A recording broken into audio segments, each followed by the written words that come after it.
Hello? Hello? Hello? Hello? Okay, we're back. Whew. Hello? Hello? Hello? Hello? Okay, we're back. Whew.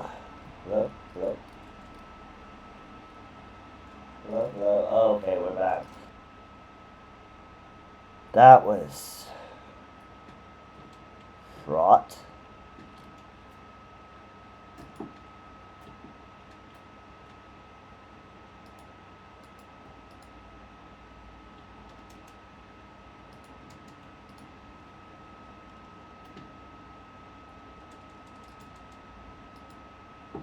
Okay, looks like we had gotten our mic turned off somehow.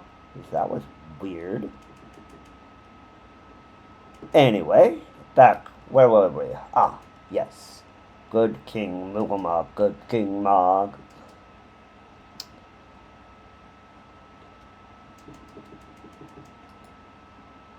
So, legend holds that in a long time forgotten, Mugglekind abided in the heavens as loyal servants of the gods.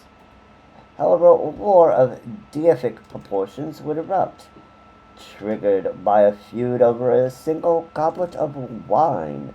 Some more lore.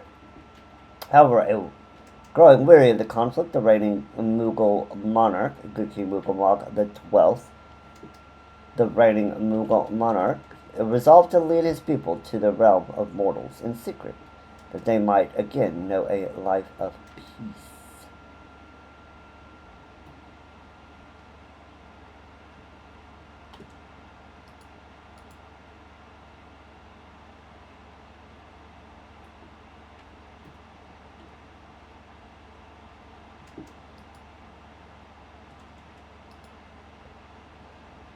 May know a life of peace.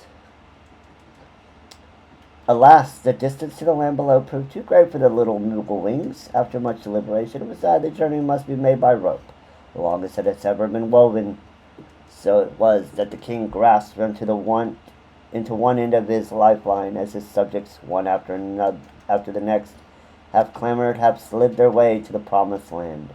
In this matter, all the Moogles were able to arrive at their destination, whole of body and joyous of spirit. That is, all of them, save for good King Mugglemog the 12th, who had not the means to lower himself. Mourning their lost king and touched by his sacrifice, the Moogles have since abstained from naming a successor to the crown. Even now, they hold fast to the belief that their beloved monarch will one day return before them in all his might and majesty. So, we'll get this in story. Ultima Weapon! Yeah. The wandering minstrel is wont to regale those who would listen with heroic deeds of adventurers. News of your death-defying feats have reached him, and he would have you recount your fateful encounter with the Ultima Weapon. However, one must always be wary of the wandering minstrel and his gift for exaggeration. Upon hearing his ballad, you come to find your clash with the Ultima Weapon has been transformed into something far more epic than you remember. Read hard, more things that will wipe you. Yay! It's an extreme. And then we get, of course, beefed up Uber versions of Ifrit Titan and Garuda extremes. We will definitely get those ponies. The weapons look really sick too. Feeding on crystals and drinking the life force of Hydaelyn herself, the primals continue to plague the people of Eorzea. Time and again, adventurers have vanquished the primals, and yet each defeat, the beast tribes only grow more fervent in their prayers that their deities may grow stronger. The primals will soon answer their pleas of their children being with them a force unlike any other. All shall soon come to know the beastmen's wrath, for their cries breathe new life into the primates. Get some new dungeons, Pharaoh Cirrus. Yeah, that big light tower on the haunted islands in western Laodicea. Yep, we're going there, chat. We're gonna do it. We're gonna kick it. Kick its ass. That's right. And we play the game. Seas around the Isles of Umbra are rife with hidden reefs and rocks, and many hapless ship has met its demise beneath her surging waves. Recognizing the need to provide vessels with safe passage through these treacherous waters, the Admiral of the Limps ordered the construction of a great lighthouse. So it was that Pharaoh Sirius came into being shortly before dusk fell upon the sixth astral era. For a time, Pharaoh Sirius served seafarers faithfully, the radiance of its ether-fueled lantern piercing the blackest night. Alas, its light was prematurely extinguished by the calamity, the destruction wrought by Bahamut, leaving vast parts of the structure in ruin. Corrupted crystals and aether alike now pervade its halls and passageways, and the reconstruction effort is at a standstill. Worse still, if rumors can be believed, the dread Siren of Umbra has returned to claim Pharaoh Sirius for her domain. Looks like we're running an ad. Running an ad. Running an ad. The dreaded Siren of Umbra has returned to claim Pharaoh Sirius for her domain. Dauntless adventurers must venture within and defeat the seductress and her legion of undead minions if this beacon of civilization is to shine once more. Ha ha ha.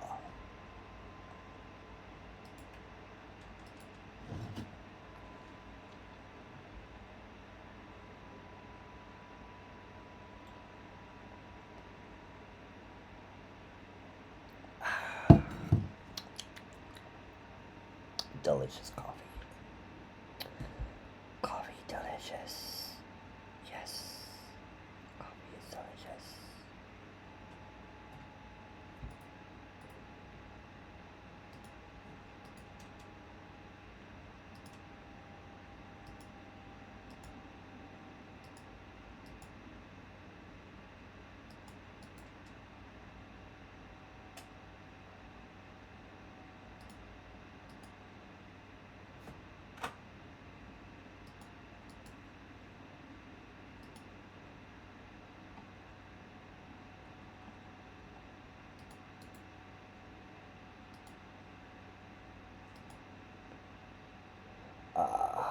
Okay, we're back. Cool. Copperbell Mines. We're gonna get the horror version of Copperbell. Freed from 300 years of imprisonment, the Hecatoncheires seized and held control of Copperbell Mines until Eorzea's adventurers put an end to their revolt. Amagina and Sons Mineral Concern resumed operations almost immediately, dispatching engineers into the deepest shafts. However, in a not altogether surprising development, the engineers have gone missing, and another brand of Hecatoncheires is believed to be responsible. Zelda is shocked. Shocked and dismayed, I tell you. Hawk Manor. Bukake Manor! Let's go! Scarred by the calamity and warped by vanity, the Lady of House Dartoncore has made a bargain with the Void Scent. Who could have saw that coming, chat? And lost her soul, as is so often the case with such sketchy arrangements. Now her manor house is a lair to all manner of dark beings, and the elite brand of woodwheelers sent a person has failed to report back. A second try is now in the works. Yeah, let's go raid her again. And last but not least, the esthetician. Oh, yeah, let's go. A world-renowned esthetician has found his way to Eorzea, and if you should find yourself in his good graces, a new world of possibilities will open to you, with the freedom to change your hairstyle at any time. Adventurers can now keep up with the latest fashion trends as new hairstyles become available in future updates. Seek out the esthetician and discover a new you through an ever-growing selection of hairstyles and face paints. And, no, Mr. TJT, you do not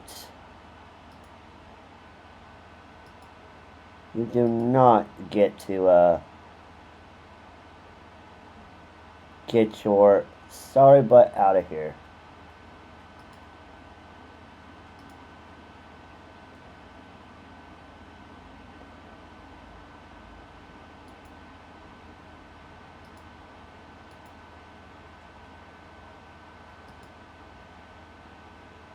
We do not consent to your message, sir. So, now that we kind of see a little bit about what we're going to be up to in this patch, let's get the game back up and running so that we can enjoy.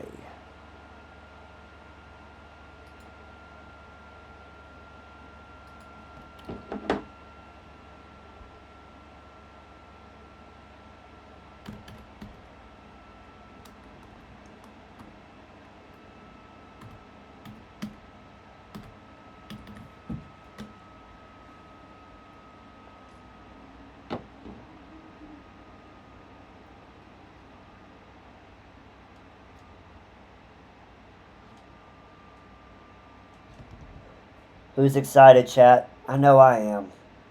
Oh my gosh, am I so excited.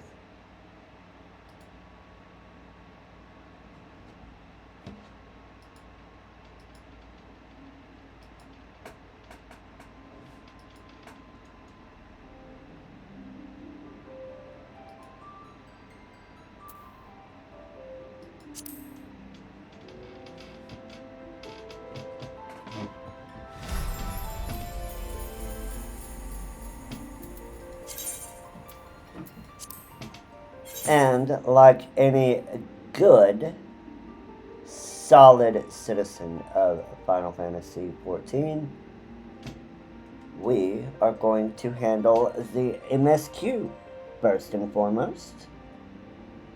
That way we can make sure we have all the things unlocked as we need to. 2.1, 2.1, let's freaking go. 2.1.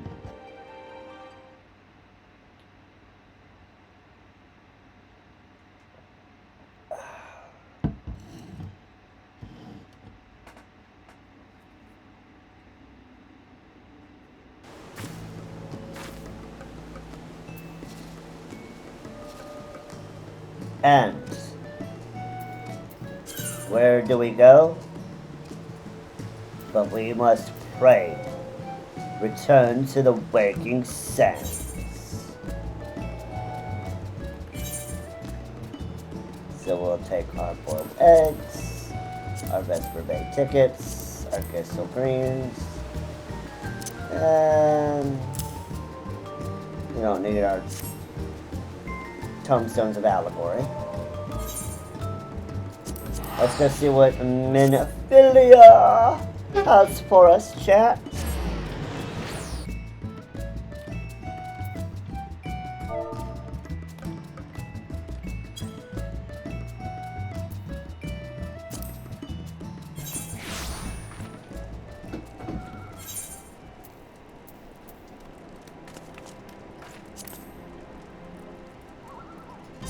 Go ahead and update our company board.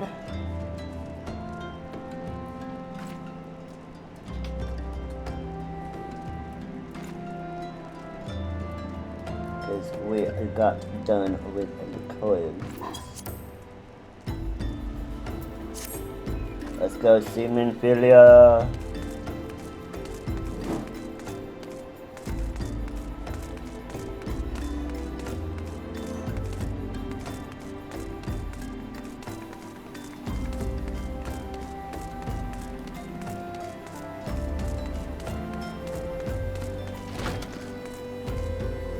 Hello, Chitalu. How you doing, miss? Do you have anything to say? The Kalian threat may have abated, but there's no end to the work we Scions do. In our own unique ways, we may, every one of us, continue striving to make a better Eorzea. Indeed, indeed.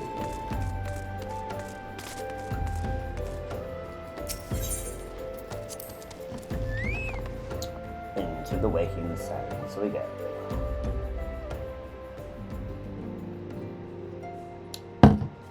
Let's see what Alfie's got to say for himself. The nerve of some petitioners, engaging us as if we were a band of common mercenaries. I should be glad to refuse them all without a second thought. Mercenaries, huh? Let's see what Papa, Y'shtola, and Thancred have to say. In bringing the struggle against the Empire to a decisive end, the nations of Eorzea spent much of their military strength. I fear the beast tribes have caught scent of this temporary weakness, and will give us a scant leave to rest. A hero's work is never done, Zelda. Wise words.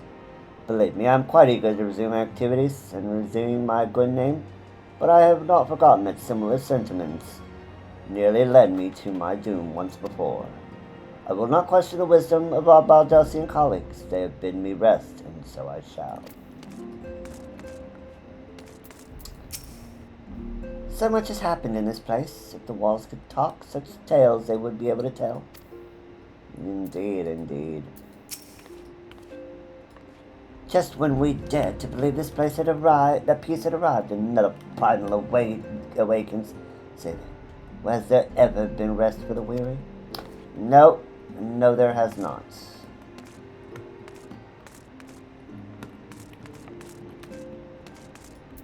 Wigston? We came away with our lives. Though our losses weigh heavy in our hearts, we must carry on for those who are fallen. Involved, sir.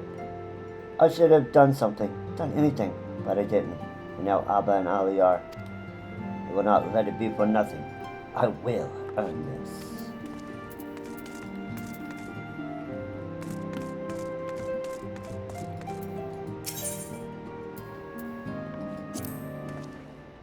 As one age endeth and another doth arise, so do our struggles wax and wane. What wilt thou ask of me? How fares the realm?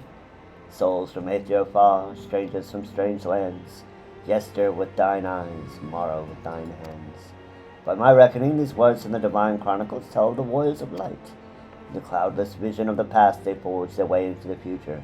Mine interpretation, it ringeth true with that which I have witnessed. What of the primals? I thank thee, Zelda, by thy hands are the mighty primals brought there once more. Thy victories have purchased a realm of freedom that those terrible beings would surely have been denied by their mere presence. What of the expedition? We have bent our backs in an effort to erase the scars of the calamity, all in ignorance of the monumental mystery that slumbered beneath our feet.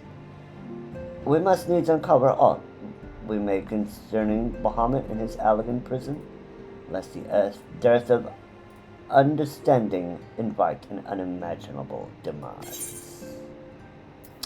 Thank you, Ariane J. Thank you for those wise, sage words in Shakespearean English. Rudolph, what you got to say for yourself, sir? No matter how dark the night, one day dawn will break. As long as brave souls like yourself take up our cause, the Scions will never stand down. Indeed, indeed. Slav Swiss, you got something to say? My dear sister drew her last breath here, in a battle with the Empire. To her, the fight for Eorzea's future was more important than her homeland. True to her beliefs to the end, she was.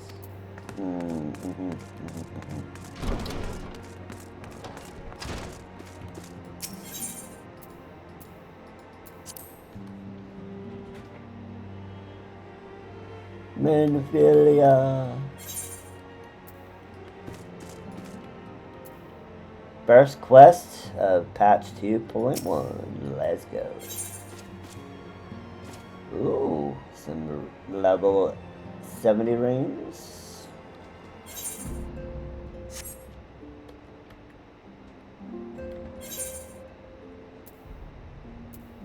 are good, though. We are good. All of our stuff is 130. But if we were even patch locking ourselves even more, we would definitely be going after these rings, for sure.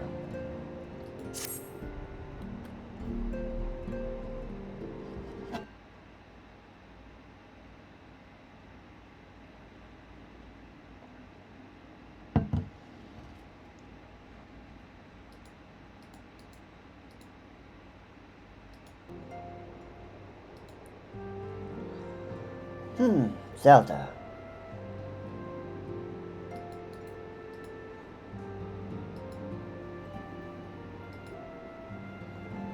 Zelda. It pleases me to see you well.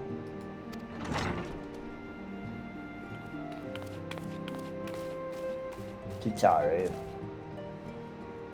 Do excuse me for interrupting, Zelda. My lady, the gentleman from Ashkana Exports has just left. I understand now why you people didn't want to receive him. You did well, Tataru. Please inform the guards that we were not receiving any further guests this evening. Thank you, my lady. Oh, we barely see her over the chat box. Ever since we defeated Gaius Van Balsar and destroyed his ultimate weapon, the eyes of the world have followed our every move, scarce remembering to blink. Where once we worked in secret with precious few friends and all too many enemies, we are now besieged by benefactors, each one more eager than the last to offer us his complete support. True embarrassment of riches. Of course, every promise of patronage comes at a price. Some may make their intentions known from the start, while others endeavor to engage us more subtly. Just at how they will, the message is ever the same. We will help you, but only if you help us.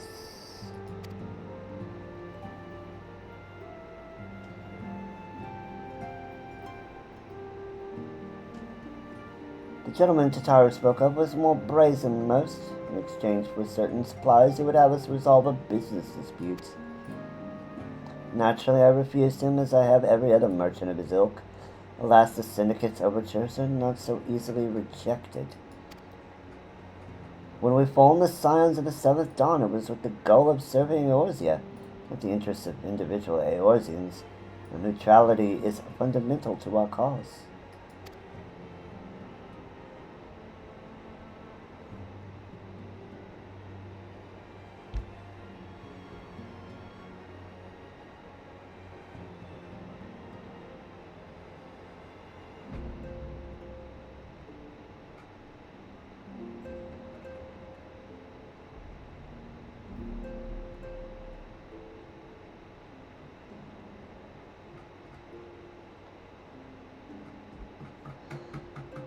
In my heart, I know this to be true, and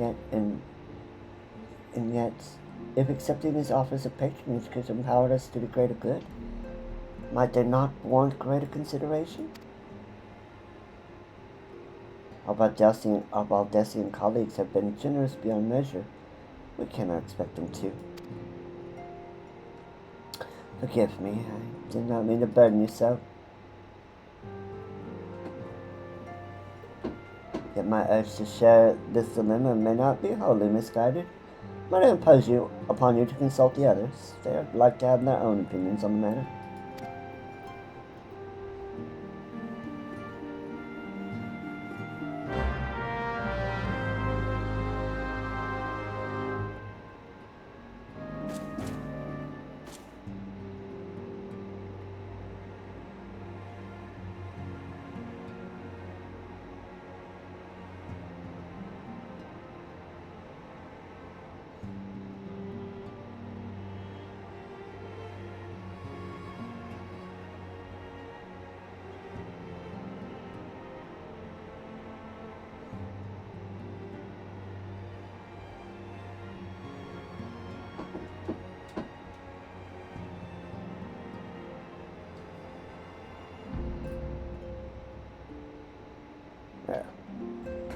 How to fix the problem.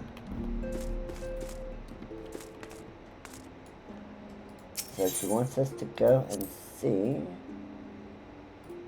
what the others think of the issue.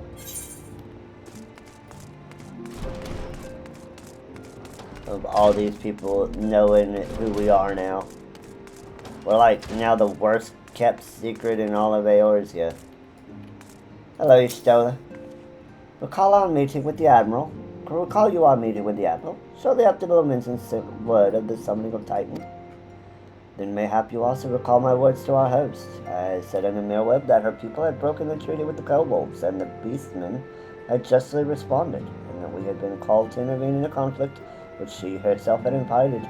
I spoke in short the truth. And wherefore did I speak it? Because owing no allegiance to Lemsa, I felt no compulsion to allow the Lemensans to distort the facts to fit a narrative which justify their actions and absolve them of their guilts.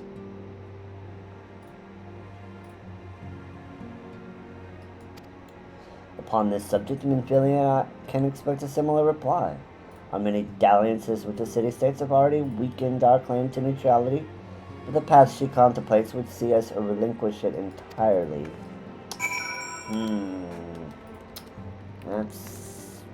That's very interesting. Fortune begets power, and power fortune. That we, and especially you, have powers beyond doubt. The question is what to do with it. You may be interested to know that there is a growing belief amongst the refugees that Alamigo could be liberated if only the sides would commit their strength to the cause. That theirs is but one of many causes. We stand at a crossroads, Zelda. Each path is paved with good intentions, but where they lead is far from clear.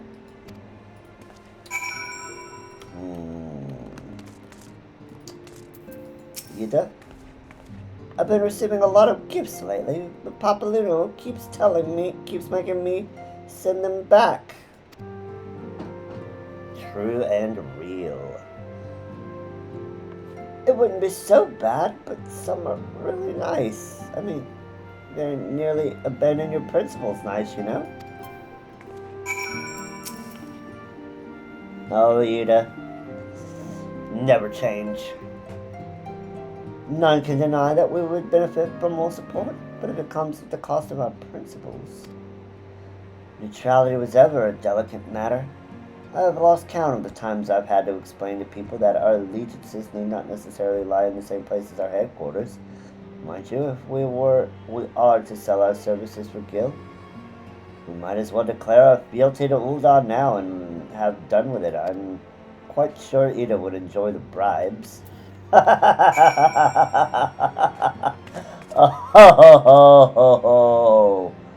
Oh, Papa Limo, calling Ida to the mat. Oof. That was savage. What you got to say in Shakespearean English, Ori? 'Tis the lot of the powerful to attract the covetous as well as the needy. Thus doth prudence dictate that those with power proffer aid with one hand, whilst the other resteth ever on their hilts. Alas, we have not the luxury of time to decipher our petitioners' machinations, nay, not while the beast tribes do labor unseen, defiant in defeat, to raise up their fallen primals once more.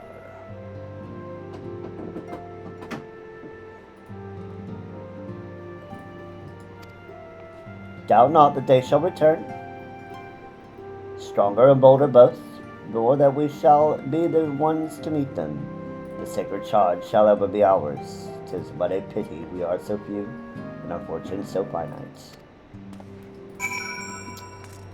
Basically, Beast Tribe's gonna Beast Tribe, and they're gonna keep calling them, and they're gonna be stronger than ever. So focus on what we do best.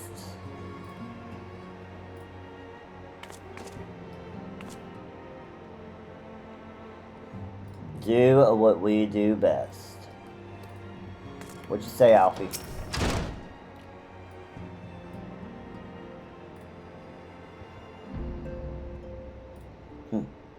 situation is not wholly unexpected. Until have been given much thought to our organization's future, though it would seem to have reached a different I have reached a different conclusion. Now it's time I made my feelings known to the antecedent. Come along, Zelda.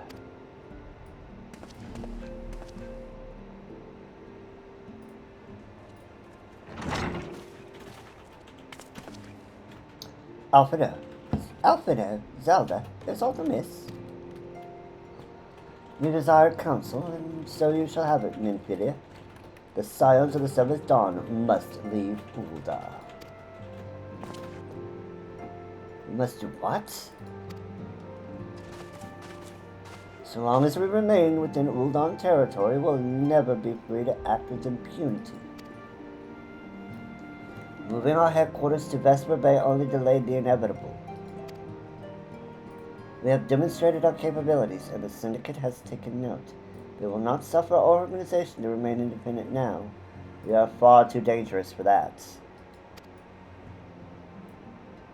Surely you realize they are the reason Vesper Bay still acts at Aetheryte. True and real. They know full well how beneficial one would be to our cause, which is why it and other favors will be denied us unless we cooperate. If Ul'dah is no longer suitable, where would you have us go? Experience has taught us that the appearance of neutrality is as important as the reality. Accordingly, we must keep each of the great nations at arm's length and plant our banner in a place which all agree is to be beyond their borders. Mordona. Dun dun dun. Revenant's Toe, to be precise. It lies within neutral territory and offers all the essential facilities we require. By way of an additional benefit, it's also frequented by a veritable legion of adventurers who may serve to supplement our ranks. I am, of course, conscious of the fact that we have developed a certain bond with Ul'dah and her people over the years. But I truly believe this to be the best course of action. As you yourself observed, we have invaluable ties to the local community, forged through years of concerted effort. Ul'dah is our home, Alphino. To cast aside everything we have built and start anew in that desolate wasteland would be beyond reckless. The decision is yours to make, Antecedent. I ask only that you recall the shared purpose which first moved us to found the Scions of the Seventh Dawn, and which moved you to follow the path of the 12, ere that. We aspire to an ideal, you and I, just as my grandfather did, that makes us more than mere comrades in arms. We are as much your family as... That will be all, Alfina.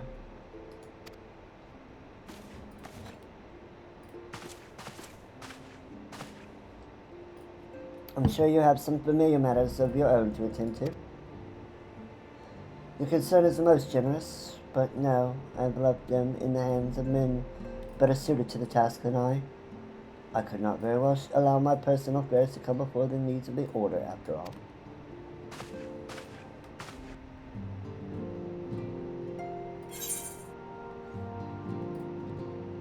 We'll go ahead and take the money. Quest complete.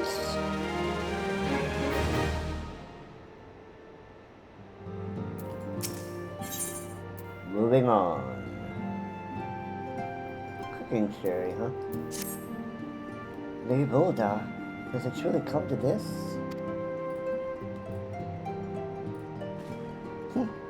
Oh, Zelda, pray attend to Alfredo. He's engaged in some business or other and requires your assistance. Pray be on your way. Alfredo awaits upon you, and I have much to think about.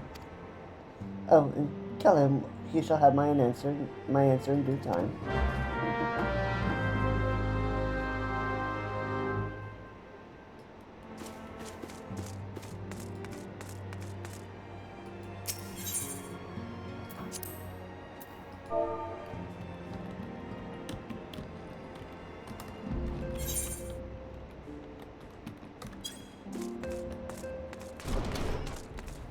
Let's see what Alfie's got for us.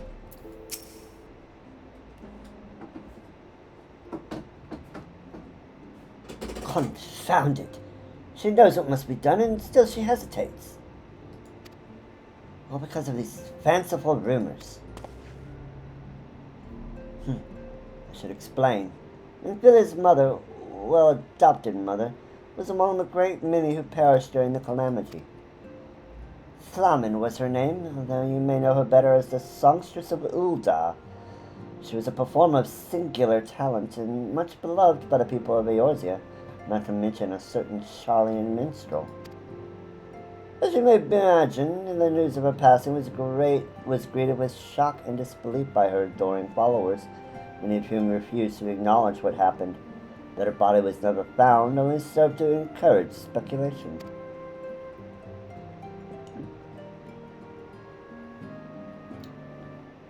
Minfilia, too, struggled at first to accept the truth, but as Flamen's absence stretched from months into years, she saw that there could be no other explanation.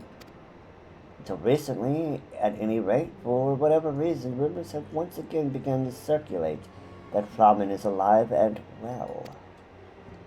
One of our informants, Father Illud, has word that a woman matching the songstress description has been seen of late at the seaside resort of Costa del Sol. If we could succeed in tracking her down, I have no doubt that any worries that now plague Minfilia heart might be assuaged. I mean to set forth for Lenosha at once. Let us reconvene there and inquire with Master Kekaruji as to the veracity of these rumors. Strong nods. Let's go find Flamen. Let's go find Minfilia's adopted mom. To Costa del Sol.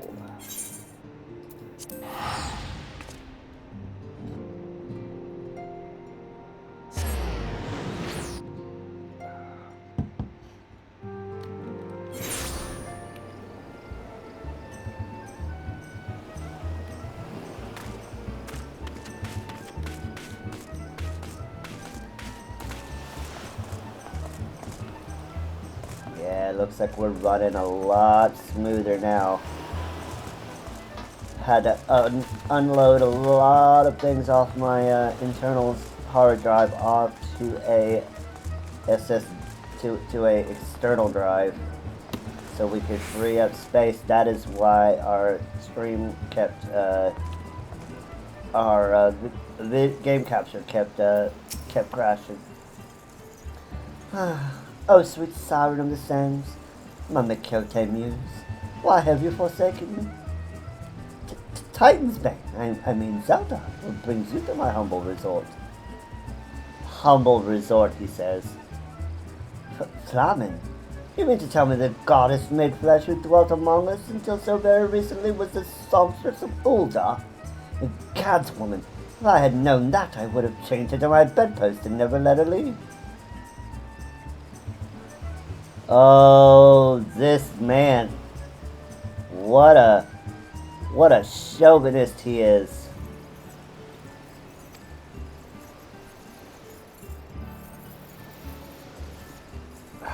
Oh, for shame. To think that she now plies her trade for the riffraff. Off to the west, or wherever she has said she was going. It is a tragedy, I say. A tragedy. West, is it? Thank you, Master Kekaruji. Your information will serve us well.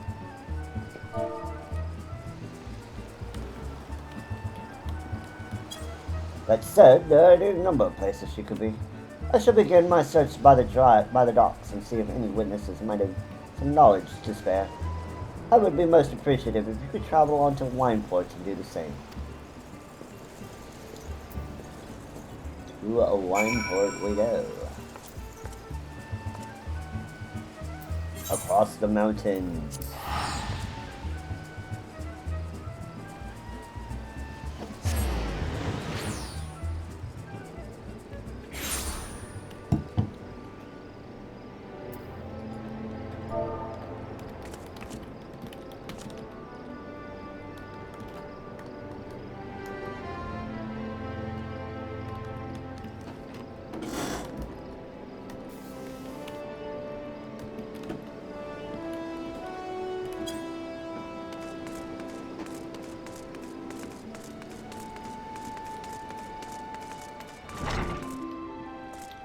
Let's see what Dragonant has to say.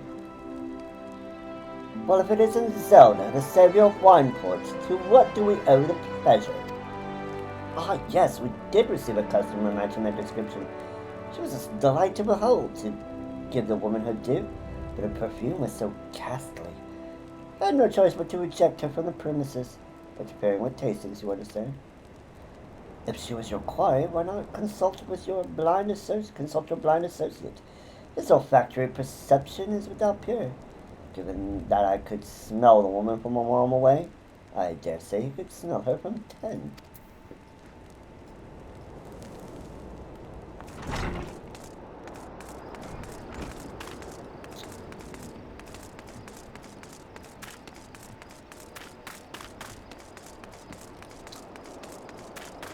Indeed, indeed, indeed.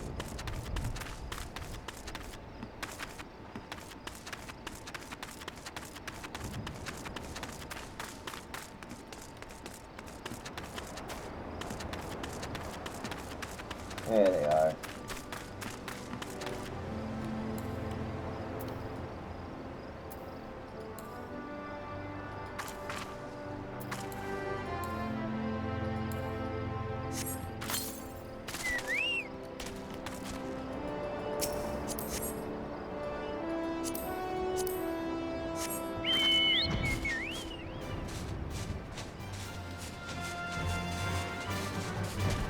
There's the quarry.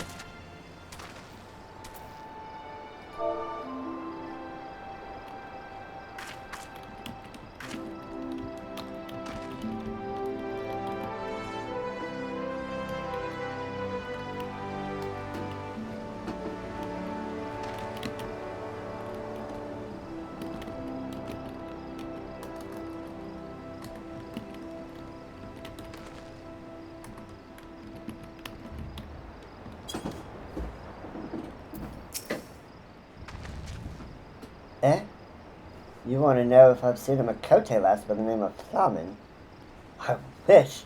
I haven't seen a lass of any description for far too bloody long. Excepting yourself, of course.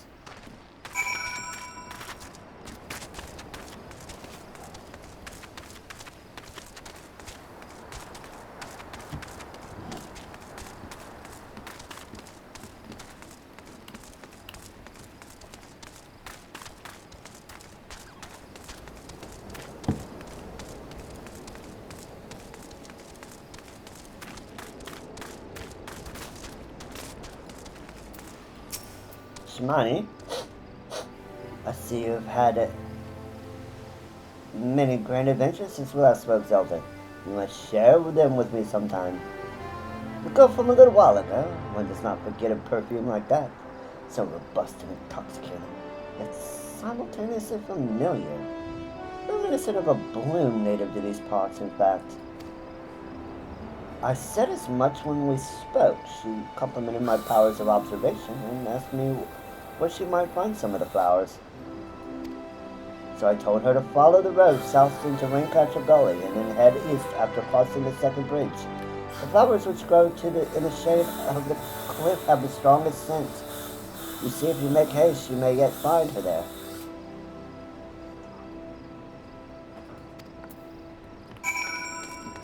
So she's gone. She's gone to places.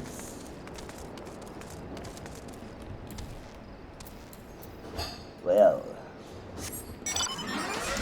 let's see what Raincatcher Gully has for us.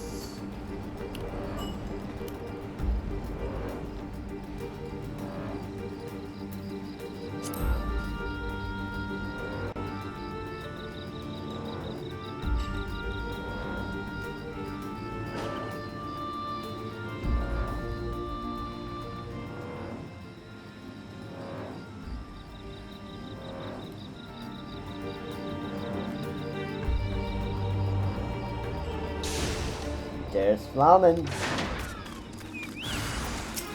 A horrid boo-boo. Oh no.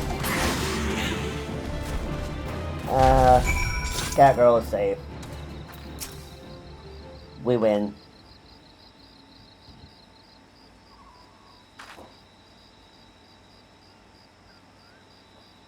I'm in your debt, stranger.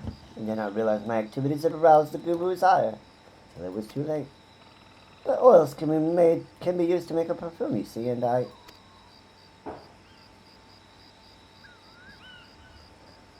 Lawman, I don't... Who are you? Whom do you serve?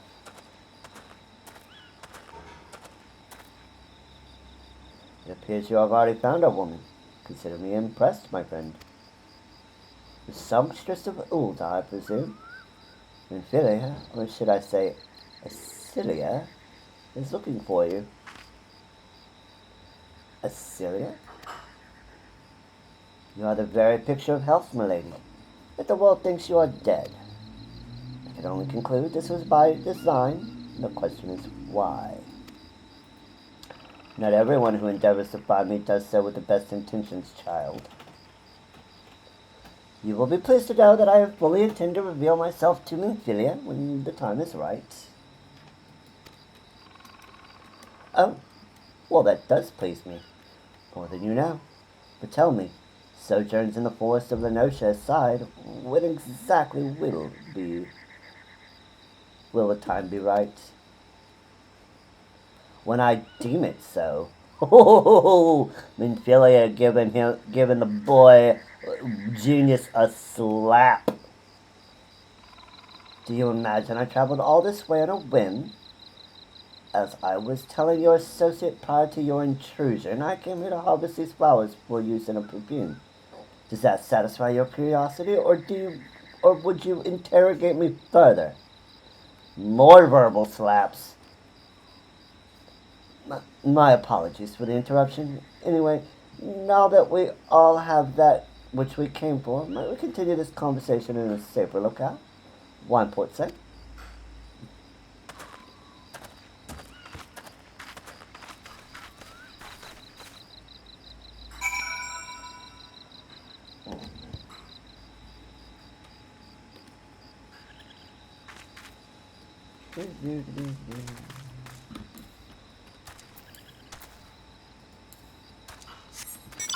Back to one port we go. Back to one port we shall go.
Okay. Cool, we're good.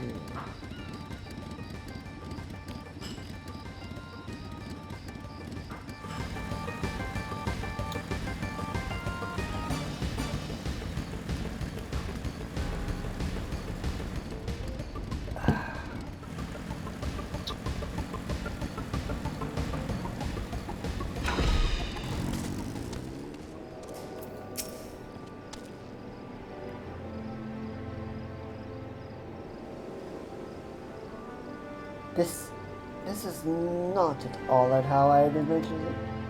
I can scarce begin to imagine what emotions will go through Minfilia's heart when she reunites with her mother after all these years. Show me the money, Alfie.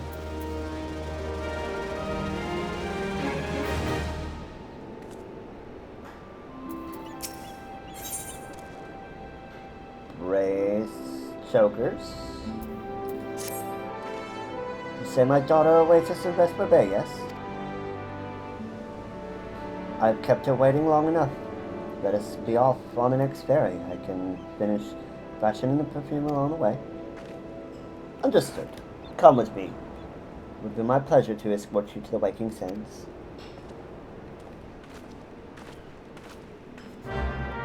Pray return. Pray return. And it pray returned us automatically. Because that's a nice thing. Even though we have 73 Vesper Bay Ether Egg tickets.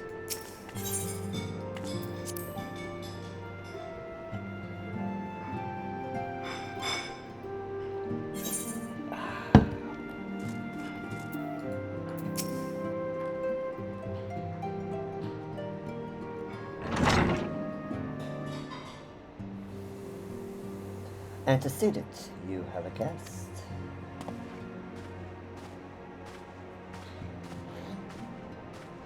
Lamin. Yeah, so if you didn't know, Mikote, they have a, the letter in front of the apostrophe represents their tribal affiliation, and there are 26, one for each letter of the English alphabet. And then their actual proper name is after the apostrophe. Now, if you just meet a Mikote, you are required to say the whole name. So in this case, Flamen. But if you are close to the person, to the Mikote in general, you can drop the prefix and just say what comes after the apostrophe. In this case, Lami. Also notice she has a keeper of the moon because of her eyes, but she has a keeper of the sun name. Interesting. Celia.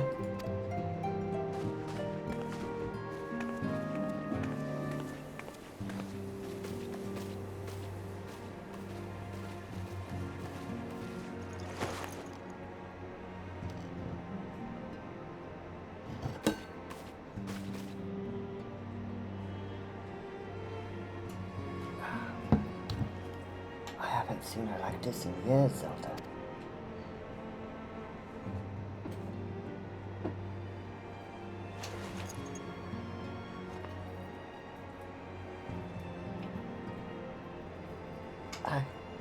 I never truly believed it when they told me you were dead.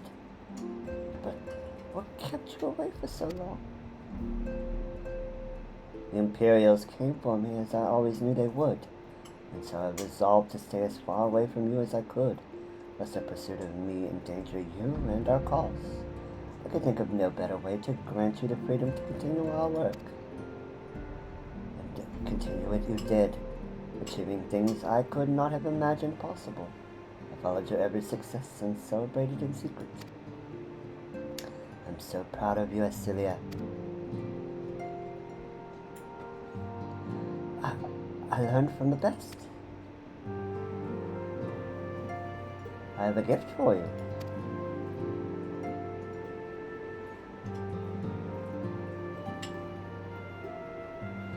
Celestia perfume. You remembered? How could I ever forget? You wore it all the time. If I ever lost sight of you, I could find you again just by following my nose. I did not think it was made anymore. You must have gone to so much trouble. It was no trouble to me, my darling. I fear I cannot say the same for Zelda. However, I could not have made it without her.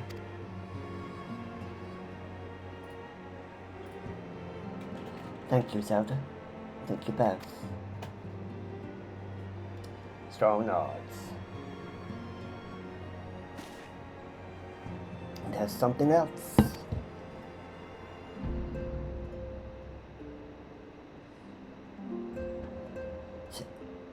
This is the cat's eye. This is the cat's eye I found. All these years you kept it?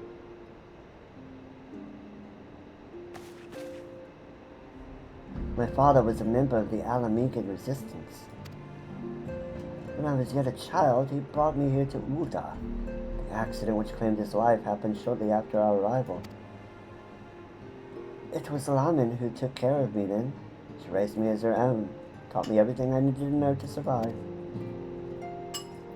I'm no stranger to the facts of your history, yet I fear I failed to grasp their implications. It is clear that there is much I do not know about you and your mother both. One of her first lessons to me concerned mining, and I was a very dedicated student. This cat's eye was the first stone I unearthed. It wasn't much, of course, but I was exceedingly proud to have found it nonetheless. So I gave it to Lamine as a gift. She said it was beautiful. But there I am at a loss. Why are you returning this to me? Something amiss? No, Celia, nothing is amiss. Quite the opposite. I need you to realize how far you've come, and how much further you must still go. You and your allies have accomplished more than I could ever have hoped. You have succeeded where I failed, and made me so proud that words fail me.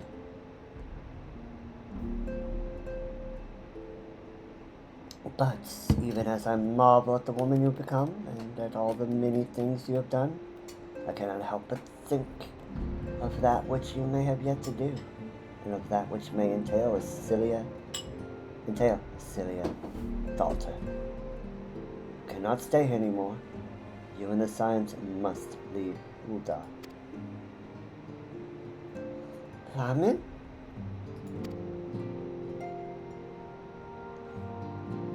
You built it once, Cecilia. You can build it again. And this time, we will do it together.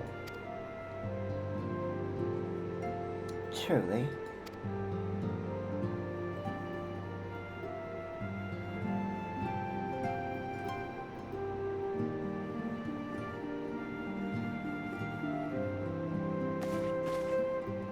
Alphino, the time has come for the Scions to leave Vesper Bay.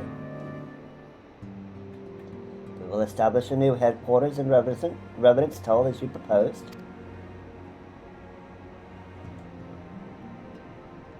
Much work lies ahead of us. Inform my fellow Scions and send the word to students of Valdesian.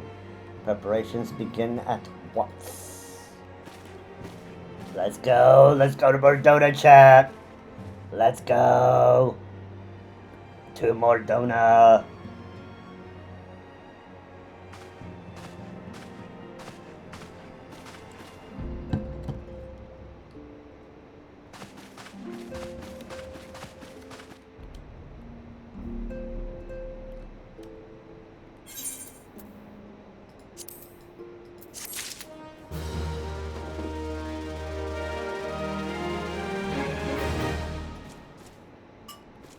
Laying the foundation.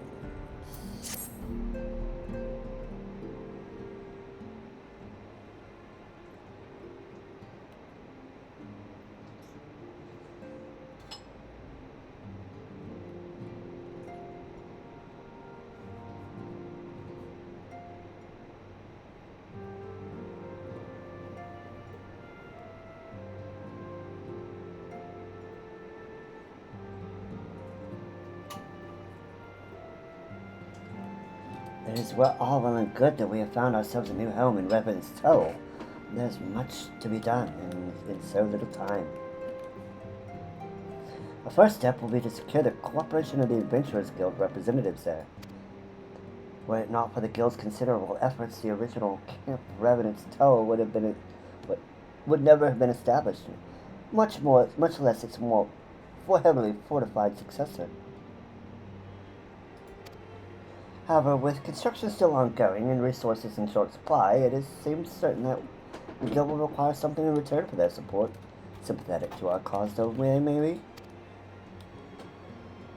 Whatever they ask, I shall not begrudge it. To be plain, we need them more than they need us. We got an ad. Alright, let's chill out, hang out, let the ad play.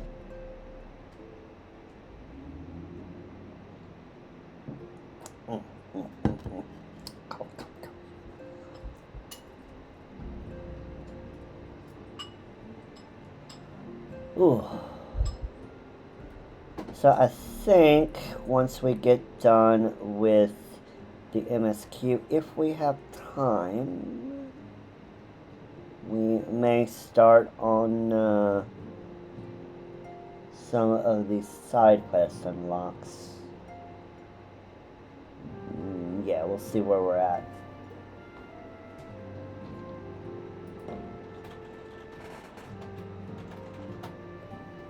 But the main goal, of course, of today is to just get the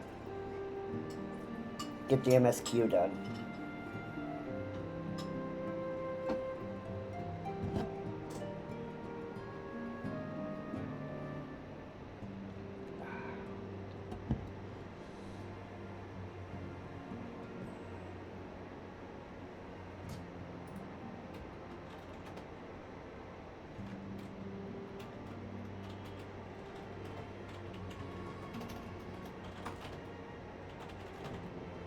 And we're back from the ad. Great, great.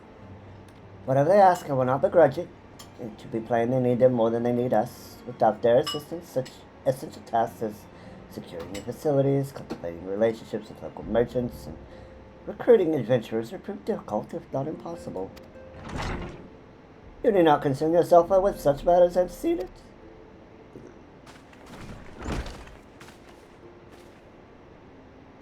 Really, Alphino, if I need concern myself with anything, it is surely matters such as these. Indirectly, perhaps. I submit that you might instead concern yourself with a different matter, but to whom the resolution of such matters might best be entrusted. And here I am, nor do I come alone. May I represent the esteemed emissary of the Adventurers Guild at Revenant's Toe. Look at them, chat. They look magnificent. It is an honor, antecedent. Upon receiving word of your intentions from Master Alphino, we thought it best to begin talks at the earliest available opportunity. Know that my associates at Revenant's Toll hold the signs of Seventh Dawn in the highest regard. We should be honored to welcome your organization. There you are. Of course, certain provisions must needs be negotiated. If it please you, I would do so. It does. Madam, unless I am much mistaken, you are the one known as Zelda, are you not? May I say what a pleasure it is to make your acquaintance. Slaffborn spoke of you in the most glowing terms. To steal an Imperial Reaper and then use it to infiltrate a Garlean castrum is an undertaking few would contemplate, and fewer still survive. You will always be welcome at Revenant's Toe. We hope you will favor us with your presence again ere long. Strong nods.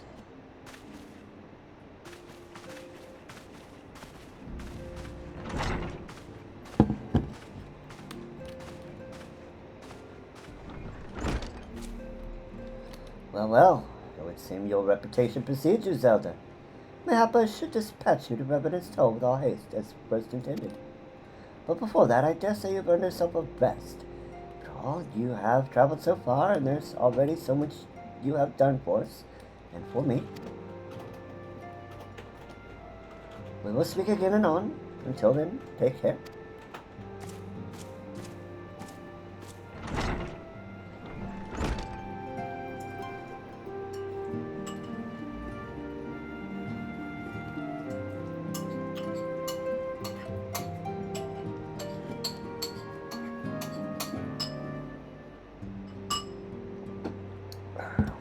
Look at us, being all studious, reading a book. Ah, Zelda, were you able to get some rest? I would ask you to come with me to the cellar. Alphino has just returned, and it would seem that there is something he would share with us. Nod. Nodders. Nutters.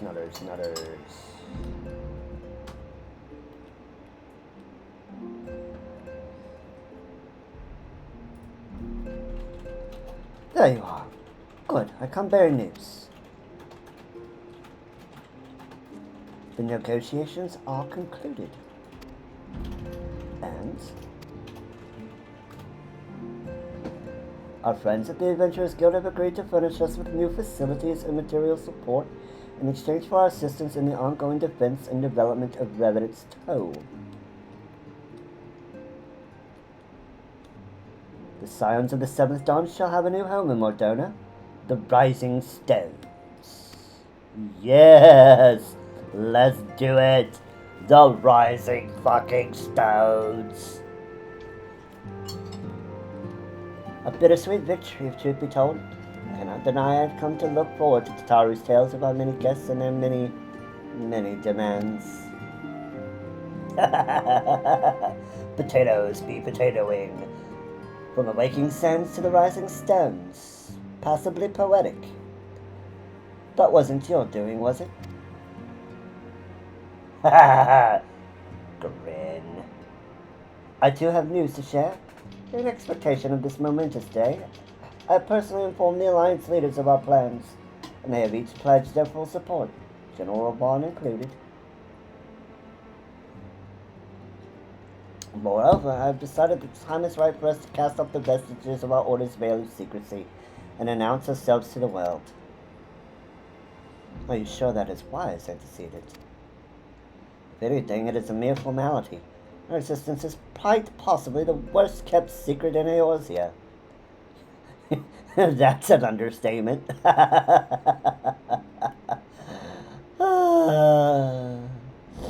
Let us affirm our identity, proclaim our achievements, that all may know that the science of what the Scions of the Seventh Dawn stand for. Yay! Well, obvious risk apart, it would be nice to receive a little more recognition. And the people have a right to know who saved them. It is my hope that this gesture will encourage the people of Eorzea to place their trust in us. I would reveal to them the true extent of our power. Yes, but in so doing, I would show them that it is a power accountable to no one, and at once to all. And what of us? We who have felled primals and faced down the Empire, to you, my fellow Scions, I would say this: prepare for the challenges which lie ahead. They will be great indeed.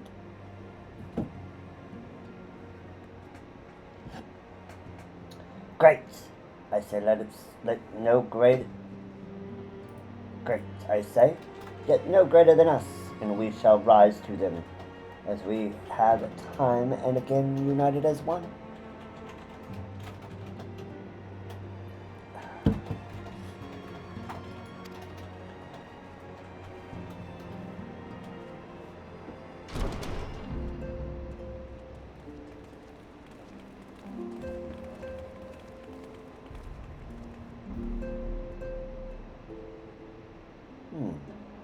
There must be some way I can... Wait, that area is said to be rich in minerals. Maybe I should ask Flamin to teach me the basics of mining, too. Tataru, what are you planning?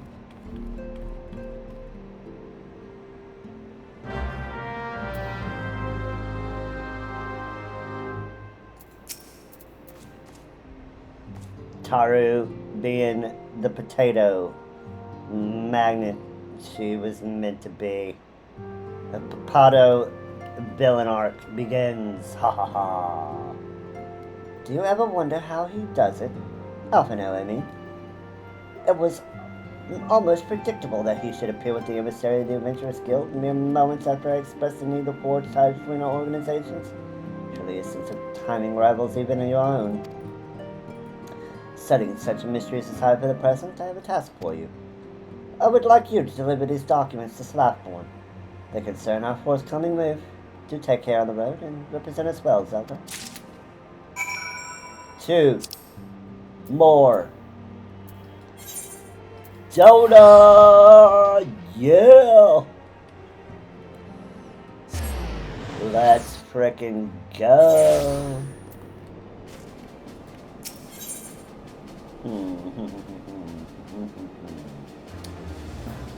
Yes, we will register as our free destination. because we do use security tokens.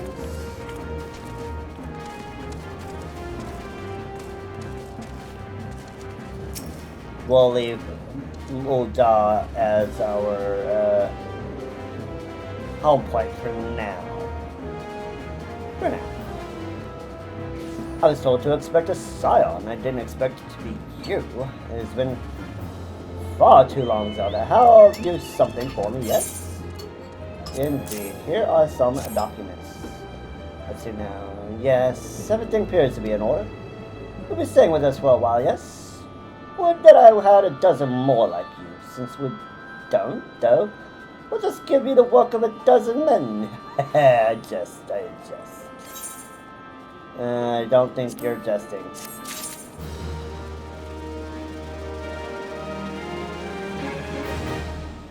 It's possibly a primal.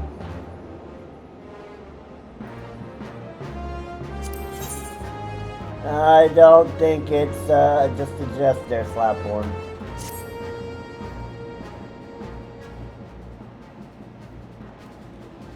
Back to do the work of a dozen men, I see. Ha ha, but I jest. Even I can appreciate that an important woman such as yourself has little time for menial tasks. But since you're here, mayhap you've been having a look around on Scion's new home. See that impressive structure over there? That's the place. It was originally built to house a branch of the guild, you see. As such, it comes complete with a tavern where adventurers can rest on the road, fill their bellies with good food and drink, and their ears with tales of fortunes to be had about the realm. It may get a bit raucous at the time, but I imagine it will be as good a place as any to recruit capable men and women to your cause. Come with me, I'll show you around. Is that you, Zelda? I'm quite sorry to interrupt, but I have most urgent news. Uh-oh, we're being called by Potato. What mayhem and foolishness is up now?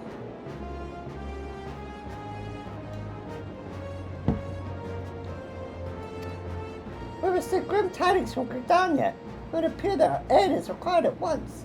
I must ask you to report back to the Waking Sands with all due haste. Is everything quite all right, friend? Well, I gotta go to Gridania. Check on a potential primal. Can't say I'm privy to the details, but I would say that this is no time for a leisurely tour. But no worries, you can rest assured that I'll see to all of the necessary arrangements. But return anytime you've seen to your more pressing matters.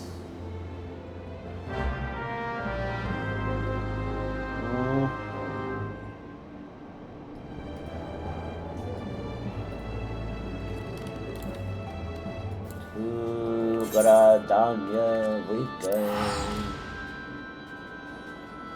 Oh. Nope, not to Gridania, not yet. We must return to the Waking Sands.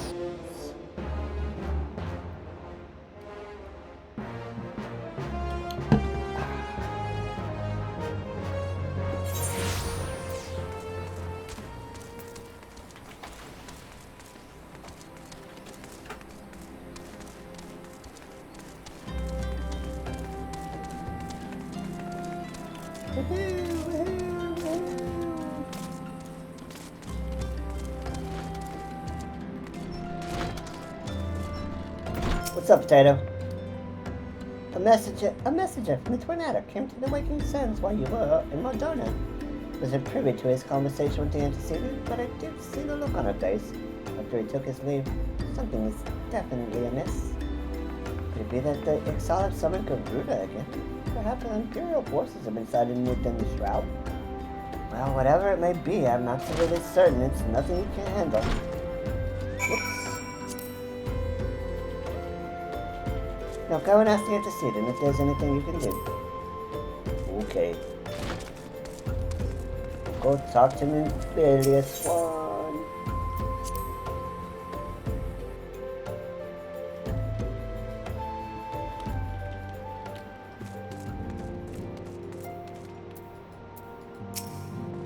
I didn't.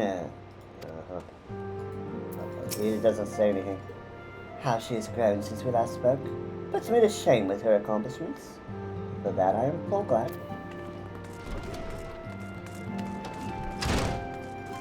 Love me some Lemaine. Ramen is marvelous. The bestest cat mother ever.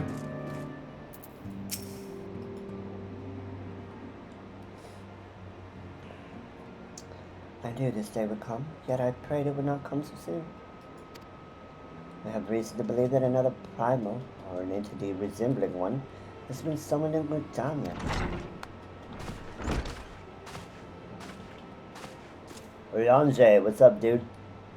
Thine arrival is customarily timely, Zelda.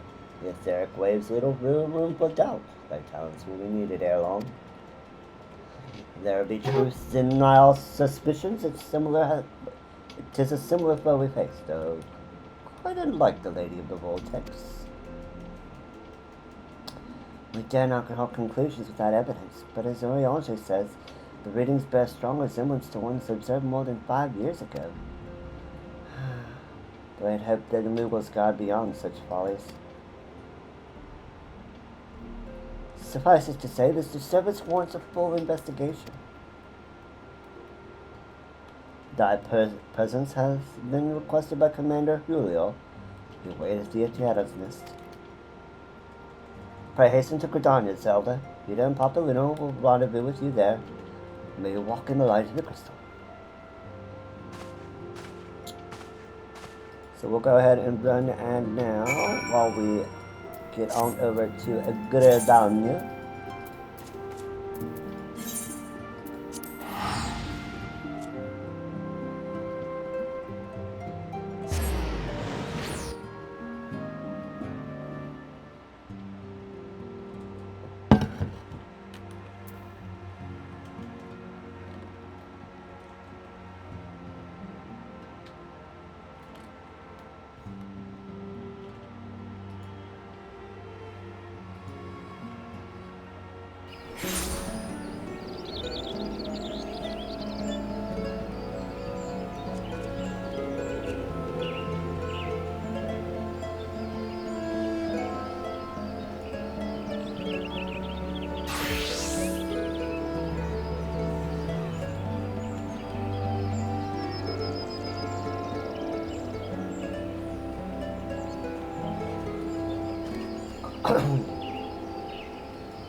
Come on, game. There we go.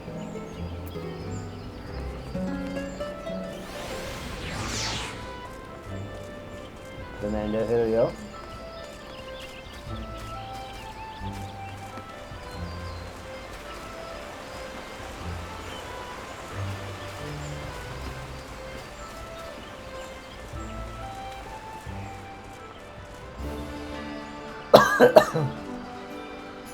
And we're back from the ad. A pleasure to see you as always, Zelda. Thank you for answering my summons. Why, frankly, I could think of no one more qualified to... but we're getting ahead of ourselves. Allow me to explain.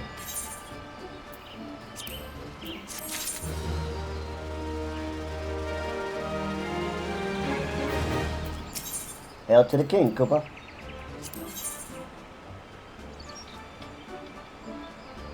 He wishes to brief us. Cool. Not long ago, the Moogle Kuplokop visited the Otter's Nest to request an audience with the Elder Seedseer. He spoke of an imminent threat to all Moogle kind, one which would imperil the entire 12's wood if left unchecked. You proved an able ambassador to the Silps, and we would have you reprise your role in our dealings with the Moogles. The rest you should hear from Kuplokop himself. He awaits you with the Elder Seedseer at the Lotus Stand.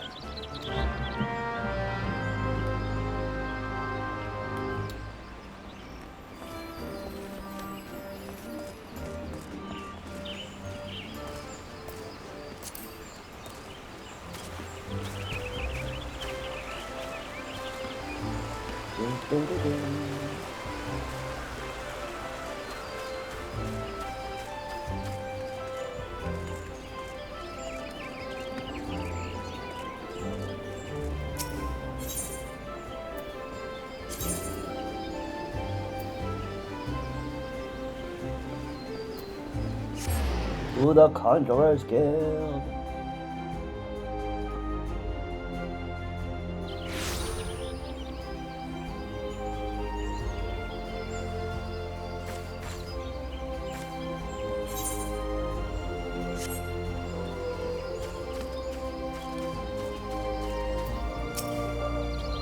The other signs have already arrived, madam. I'll show you in. Yes. We would like to speak with the elder seeds here.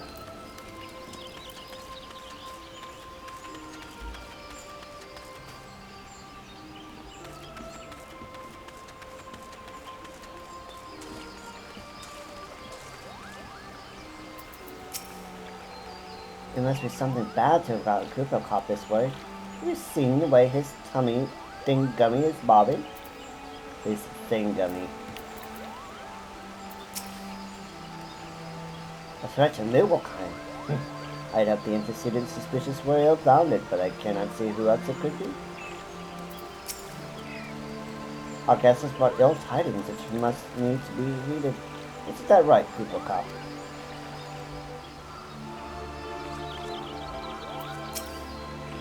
Oh, I don't know about this. I don't know about this at all. But I suppose Rayo's right. But it left us no choice, Cooper.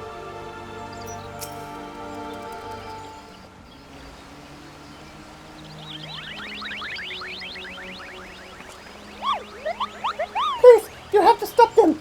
But Twister killed them. They're not bad Moogles, Cooper. They're just misguided. I just don't know. Thumb thrashing is in order, yes. But no. Calm yourself, Cooper Cop. Can you not see that she hasn't the faintest idea what you're talking about? Be quiet this instant. Please give this witness up her sister. Most grateful am I that you come, Zelda, and upon such short notice. Surely Britannia would not wish for a more stalwart ally.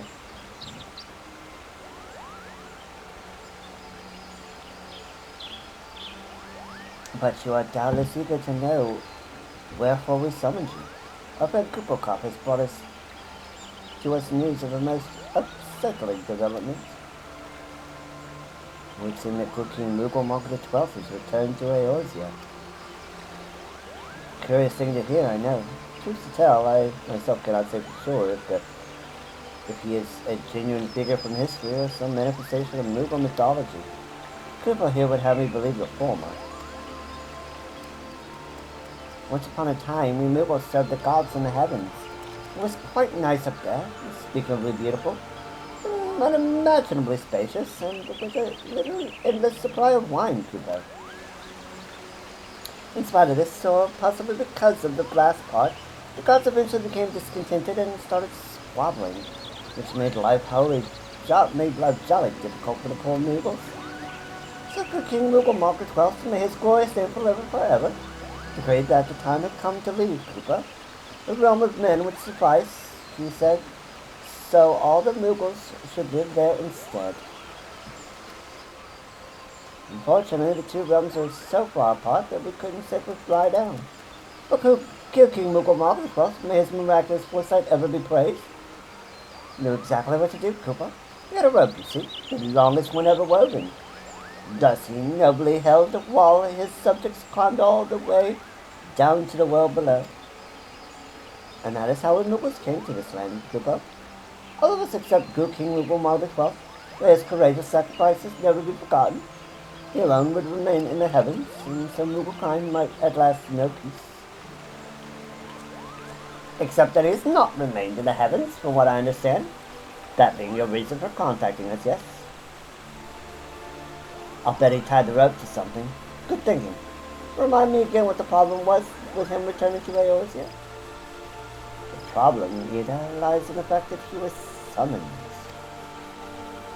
It is our belief that Good King Moogle Margaret XII is a myth made manifest via means akin to those employed by the beast tribes in summoning of the gods. Wait, you're saying a handful of Moogles with a boatload of crystals wished really, really hard and he just sort of appeared? Would that even work? What I cannot fathom is why they would even try. With Garuda humbled and the ultimate weapon destroyed, what new threat could have prompted them to take such a drastic measure? Might that not in itself be the answer? Twice in the last half-decade, yours has been brought to the very brink of construction, and it was spared at the last by heroics of a chosen few. To you, whom have braved these tempests and survived by virtue of your own strength, this latest period of peace will doubtless seem a welcome respite. But to those who have not the power to defend themselves, who were spared only by another's grace, this is merely the calm before the storm.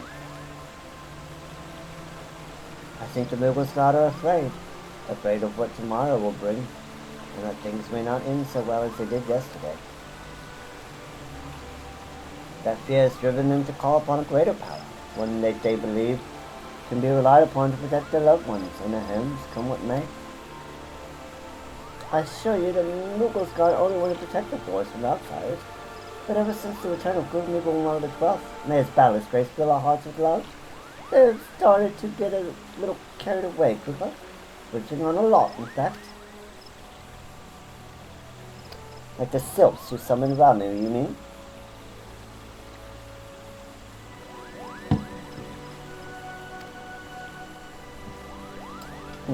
We cannot discount the possibility that Sphinxty is influencing the Mughals in a manner similar to that of a primal. We share the same concurrence. Whoever, or whatever the king may be, it is our belief that he poses a threat not only to Mughal kind, but to Britannia as a whole. But still we beseech you, Zelda, confront King Mughal the 12th and drive him from our midst. Will do, Elder Sootsir, will do. Humbly do I thank you. The sanctuary of the Mughals God and their liege lord is concealed by magical wards. Brother Simeon of the Conjurers Guild will doubtless be able to offer us insight on how they might be dispelled. First seek his counsel ere you proceed any further.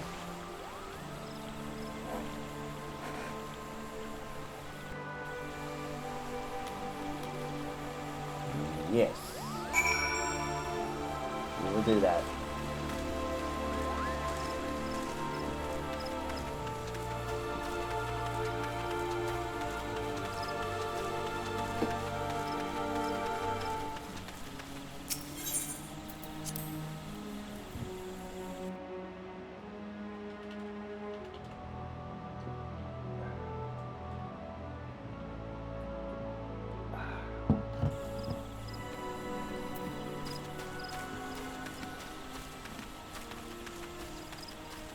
Head to the king, Koopa. Koopa!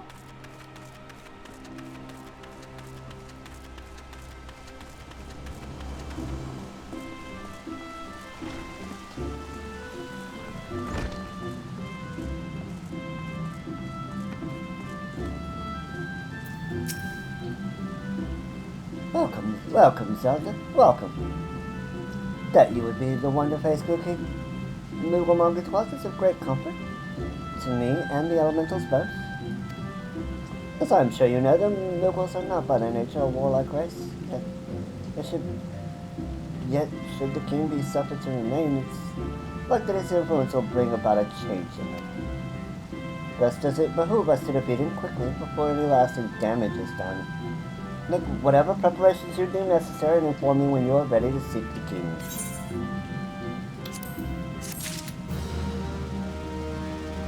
You have selected Regicide.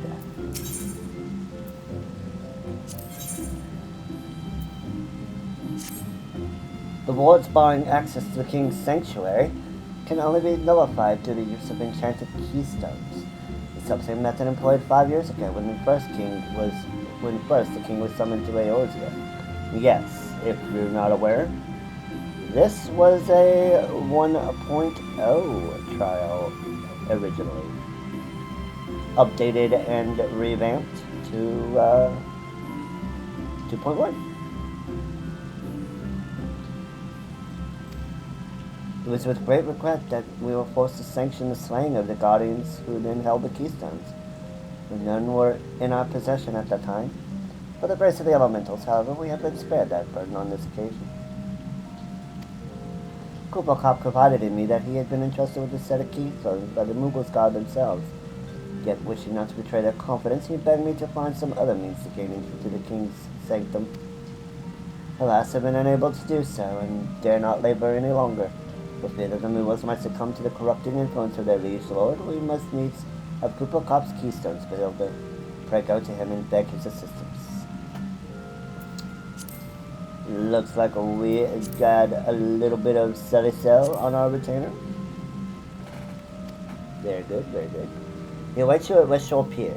Impress upon him our great need, and I am certainly with you.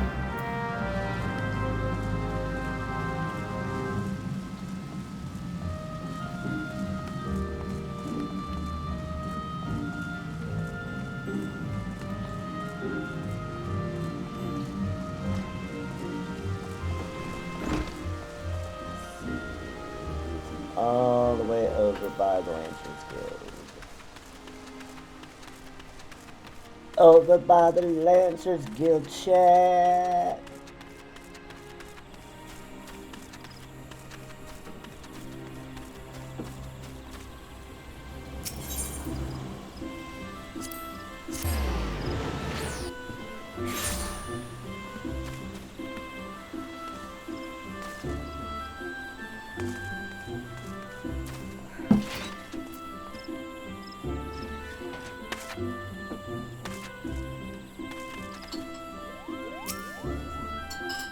So, how will you do it, Koopa? Oh, he told you about that. Well, there's truly no other way. I'll do it, Koopa. Get the ferry to Sweet Loon Pier. I'll go on ahead.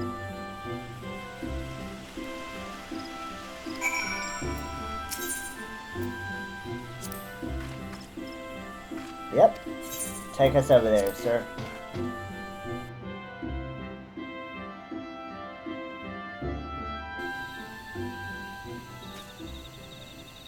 Go ahead and get the ad out of the way.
We're back from the edge. Don't you dare lie to me, Koopa. I know what you're planning, and I won't allow it.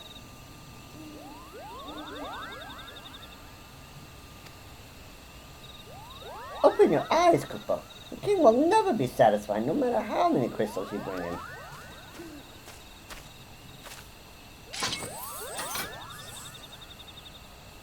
We offered you a choice, and this is how you would pass? By consorting with this ARR? Imperials, Gridanians, Sylphs, you're no different from the rest of them. Actually, you're worse, Koopa. Traitor to his kinsmoogles, he plots treason against the crown. Enough, Koopa Cop will answer for his crime soon enough, as will all who defy the will of good King Moogle Mother 12th. May he reign forevermore, Koopa.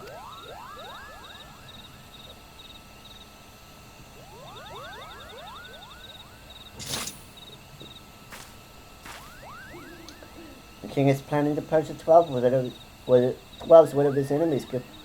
We'll have to stop him before it's too late.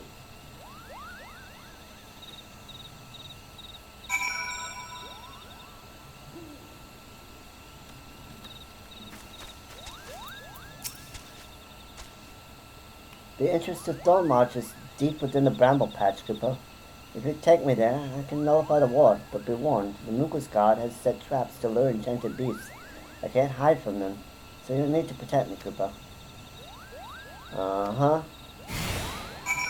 So we gotta make sure that Koopa Cop stays alive.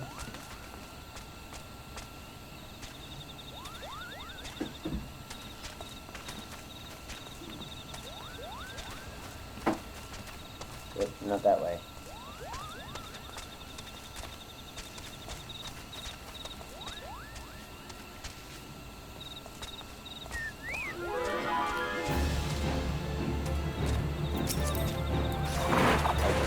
Among us.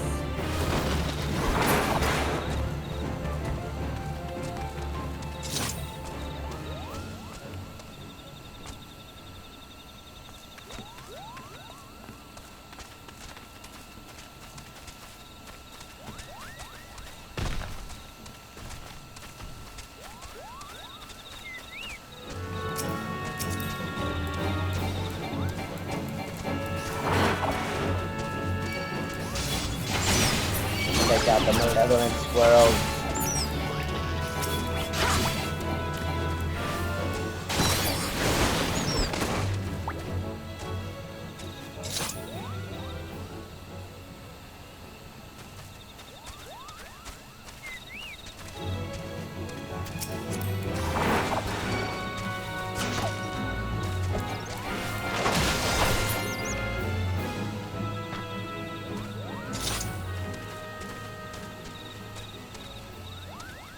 Come on, Koopa Cop.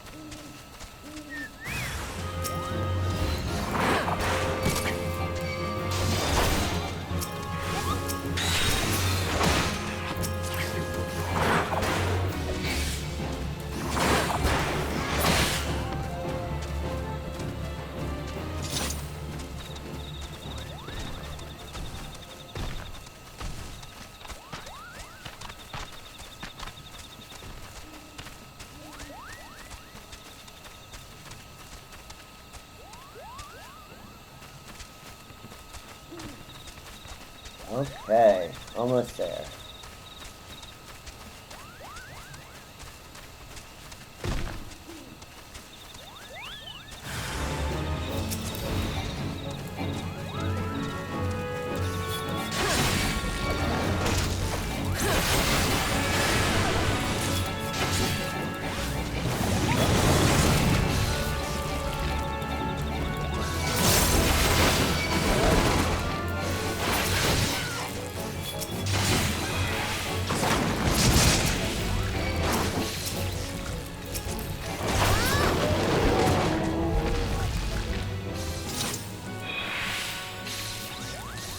Let's let that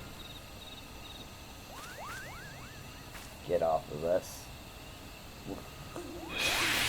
There we go.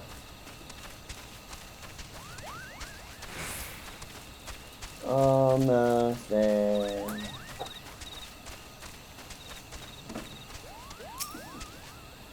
We're here, Koopa. I don't see any more beasts, do you? Nope.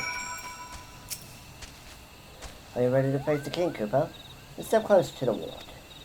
Raise your hand and focus, and like when you attune to any threat, Koopa, we'll open the way for you. Let's see.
The rest is up to you, Kupo. Now go and teach those foolish movers a lesson, and send the king back whence he came. Dawn March Hard, now accessible.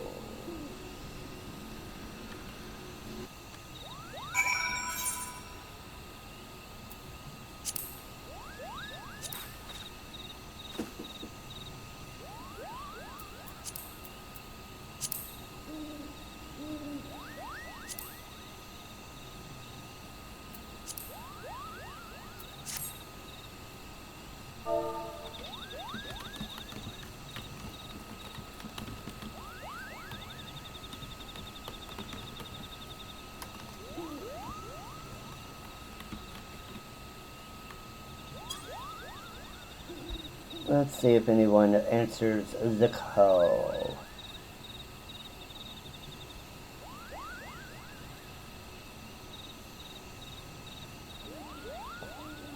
If not, we'll just go in the duty finder. It shouldn't take too long, hopefully.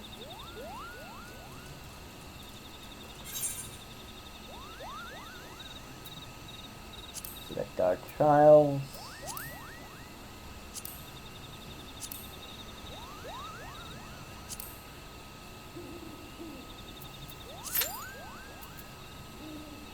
Looks like we got an average of 14-minute waits.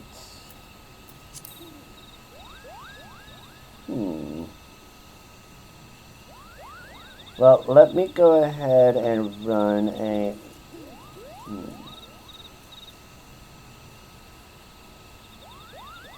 I would say I would run a 3-minute ad, but...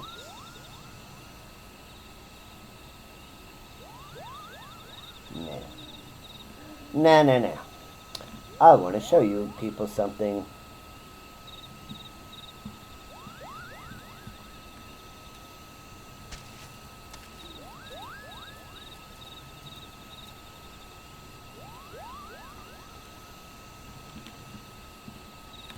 This, my friends, is a little behind the scenes while we wait for Good King Mukumok, may his name forever be praised, is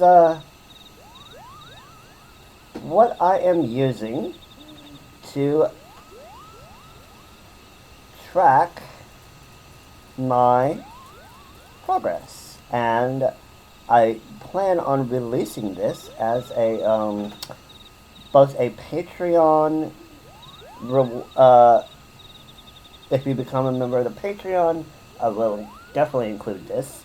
If you subscribe to the Twitch channel, or if you, once we have the ability to have memberships on YouTube, I'll make this available to YouTube members as well. But if you would like to, if you do, I will make this available to download. So, one of the things that is, this is usually as a program called Notion. It is free. There are paid versions, but it is essentially free to use. It's a very, very powerful tool. I won't explain fully what it is or how it works, because that's beyond the scope of this. But you will have access to this. Not my version, but a version nonetheless. Here we have every single expansion. You'll have pages here with databases that will allow you to have access to various different things. So let's go to our 2.1 and we'll open up our progress here. So you see we have our MSQ progress. So we have the ability to have a page. You see what level.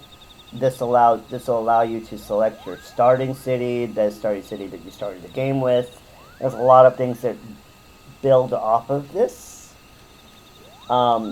if it requires you to have a particular starting city, like some of the side quests early on, 1 through 15, are tied to the specific starting city. So if you started in Ul'dah, for example, there are certain quests in Limsa or Gridania that will be unavailable to you because you didn't do that city-state's MSQ. It'll show you the patch, and it has a little handy link to the wiki. We also have filters, so we can ask what patch that was in, whether it's not started, in progress, or complete, and various other things. And that's true for almost all of this, but we have things for our alliance raids, both the actual thing doing and the particular quests we do to unlock them. Really, really nice. And also, we have some resources that I like. So everything from the lodestone to the wiki to Eorzea collection. And as I find more useful tools, I would add them up here to the resources section. And then we have access to all of the databases. So the MSQ, this is what kind of drives what some of the things you saw. So MSQ, Primal Quest, Crystal Tower, and this we'll be adding this as adding more and more to this as we get going. But this is what I'm using. I would make this available to Patreon members, Twitch subscribers, and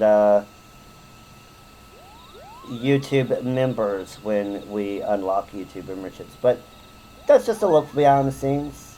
I'm kind of proud as I'm building this out, and if you want it, feel free to give me a subscription on Twitch, and you can get access to this.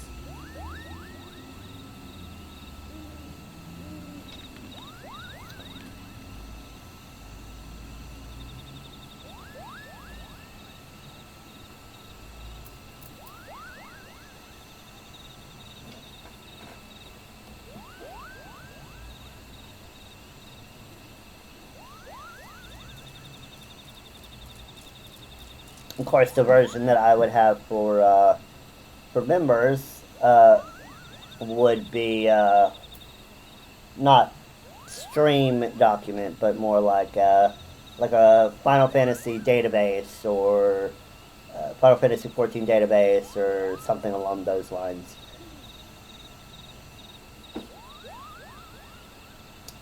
And if you didn't want to use Notion, I think I might be able to find a way to make it into like a Google Doc or something like that. So I'm gonna look into that, but as I update it, I'll keep you let you know of new versions that you can download and add to if you do decide to have a copy of your own. One thing I think I am going to add is an achievement tracker, but that is going to be kind of in a future iteration. I've got to think about how I want to handle setting that up.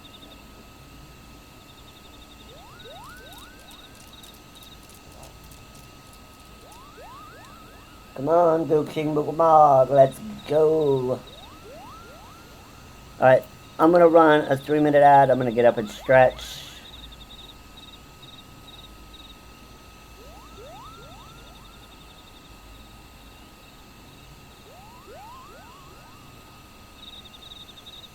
And we'll be back for Go King Boogmog.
I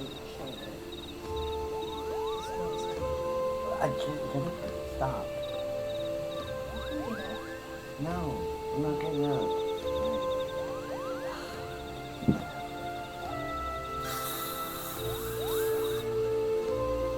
I don't know what you're smelling anyway.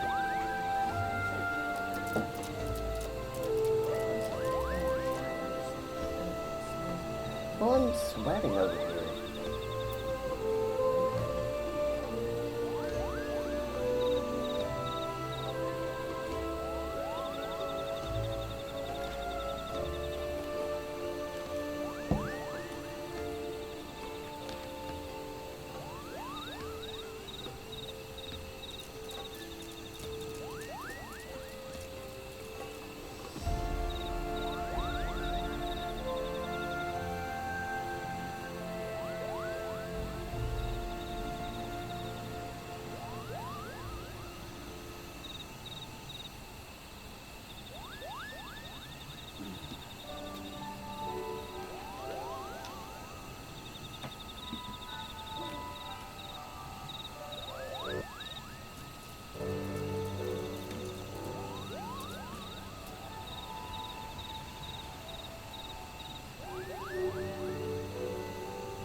Alright, we're back from the ad.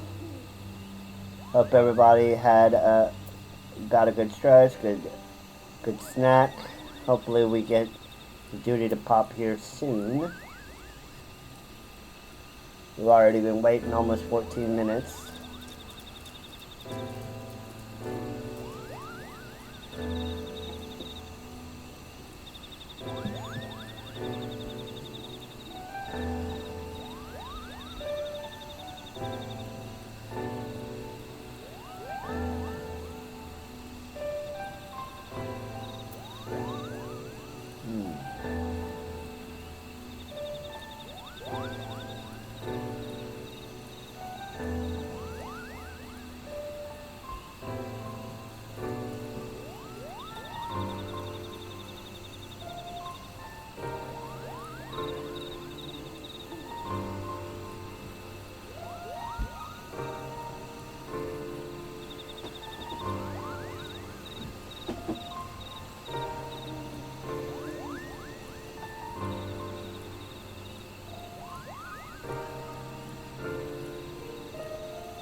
Come on, we need deeps, we need healers, we need all the things. Come on, guys.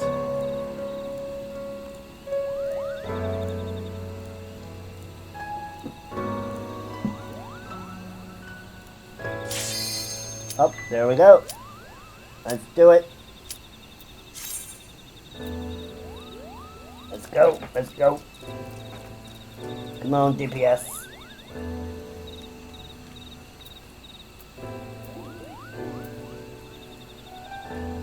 Don't march hard, let's go.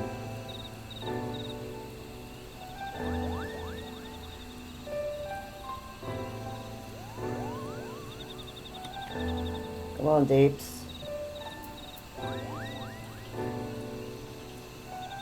Deeps. Come on, Deeps. There we go.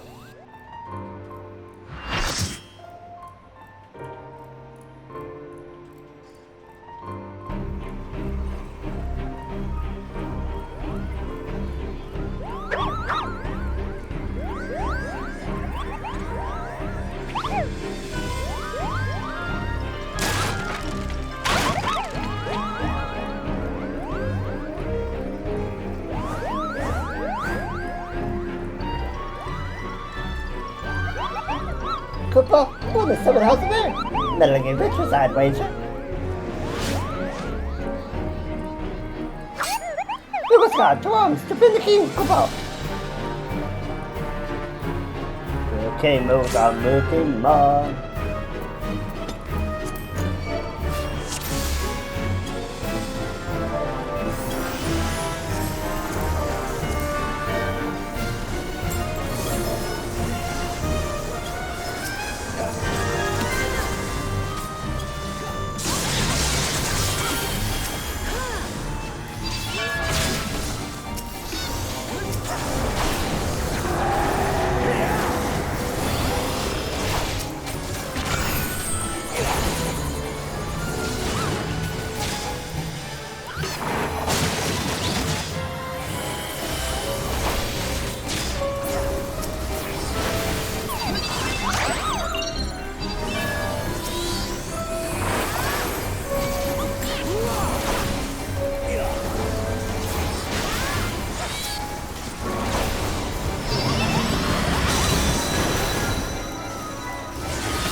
Our foe is formidable, Koopa, but surely they are no match for our king.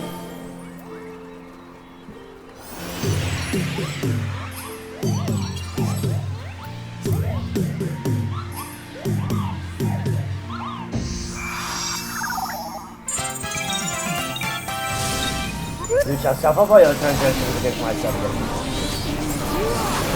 Oh, there you go.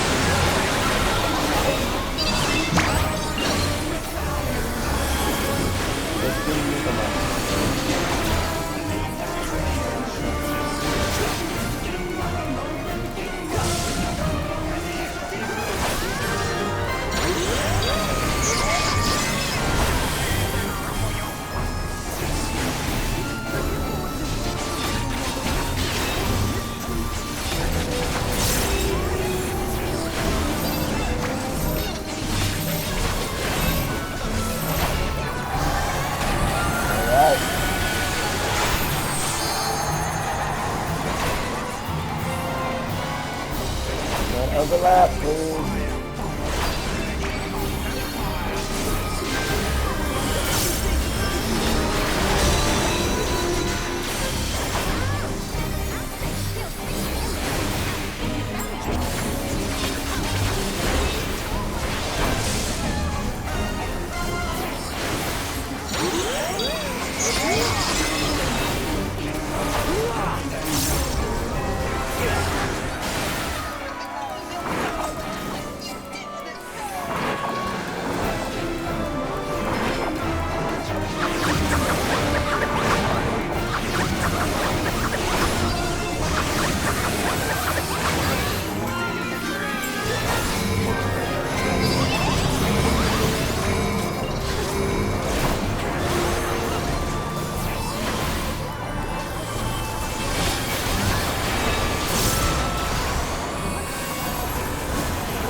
almost got him under 10%.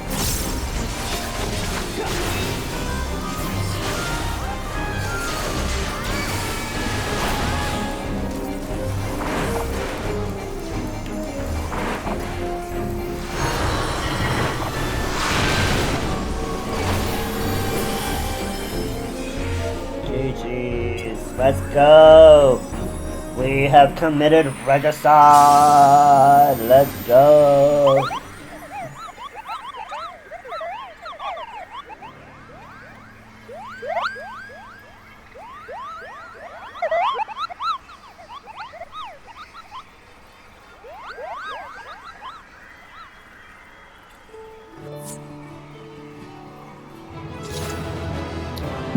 Elegant tones and poetics. Okay, let's give it the further come. Let's roll on the loop.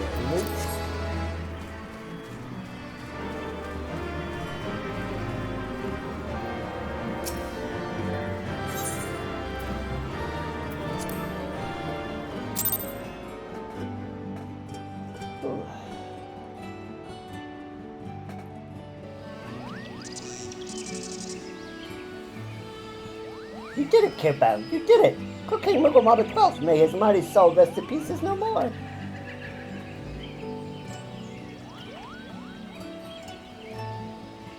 I shudder to think what would happen had you not stopped them and was right when you did. Thank you, Zelda. Perhaps now they will come to their senses and stop playing your fairy tales. Rest assured that the chieftain will have choice words for them too. You should go and tell Pugni Pack that the king is no more, Kippo. She's with Rayo at Camp Tranquil, and I can relay the news to the chieftain.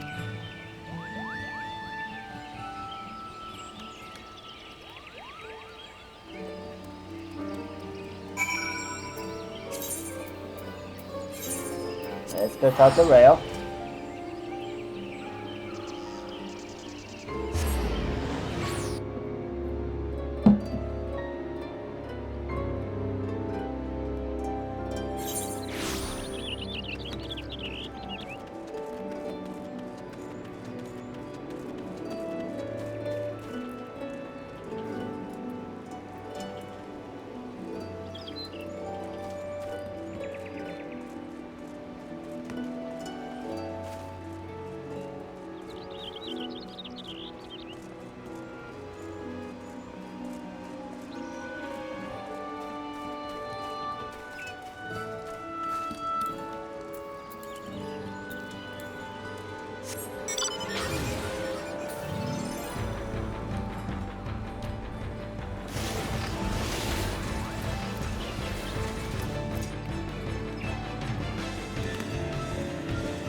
Why, I give my palm and toe to stand before the illustrious Otolokant.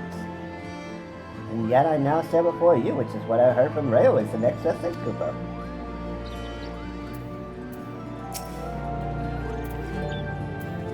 The 12 was welcome, son. I trust you remain true to your pursuit of ours.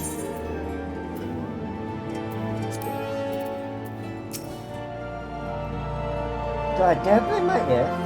King Noogle Mark the 12th, may his magnificent virtue serve as an example to us all as fallen. All Noogle kind owes you a debt, Koopa. Ah, and I sense Rayo wishes to congratulate you as well. I shall let you two speak without fear of interruption.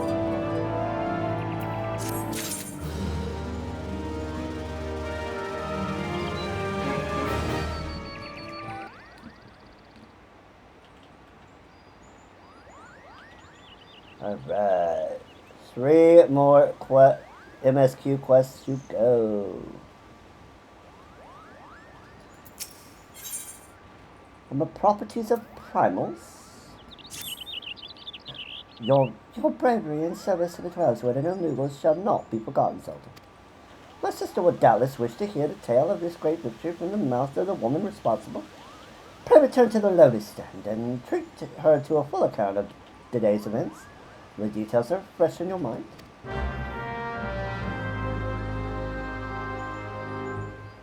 Back to Gordania we go then.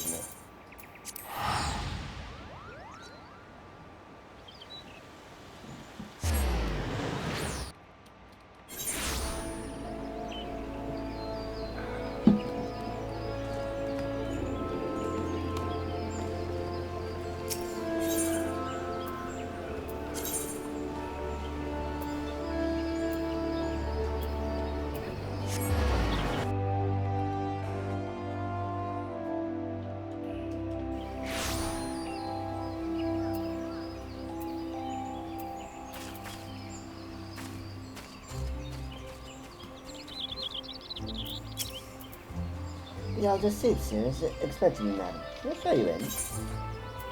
Yes, please.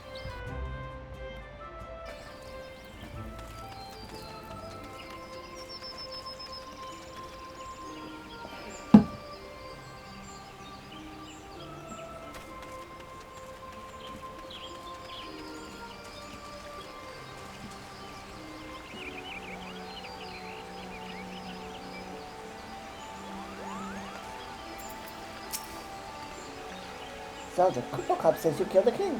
Pleased, of course, but I am completely spoiled the end of your story, silly Moogle.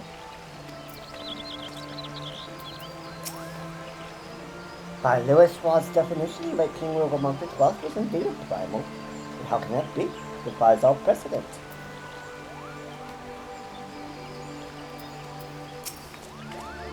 Everyone wants to hear your tale, Koopa. What are you waiting for? Tell them, tell them.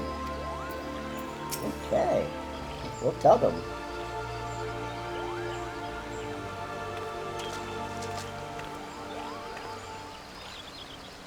Zelda, you will return to us unharmed and victorious. Thus have I 2 reasons to be glad. You may have, yet many questions remain unanswered. You will be so kind as to oblige you. I would fain hear what occurred in Dormarch. Well, you see, they started singing this song. It was really infectious. And then the king showed up, and we had to fight him. It was a whole thing. And this episode we feared. The king really is a primal. But he really isn't, is he? And the Moogles don't worship him, for one thing. He's not even a god to them. Doesn't sound like any primal I've ever heard of. And mayhap the fault lies with the definition. The fact remains that through a combination of power containing crystals and a force of their collective faith, the Moogles called forth a being that by all rights should not exist. Moreover, when slain, said being left no corpse. The aether which comprised him being scattered to the four winds. According to the accepted definition, he may not be a primal, but the mode of his manifestation was in every respect the same. Which means Assassins. This whole business reeks of their handiwork. They said it was a masked man who taught them how years ago, but Katania has no shortage of masked men, and I never thought to question. Confound it all! How many more will they ensnare with their tainted gifts? Too many, I fear. So long as there are paragons to stir their members, fools to build a pyre, and crystals to feed the flames, ever and again shall we suffer primal visitation. A somber thought, but a solitary one.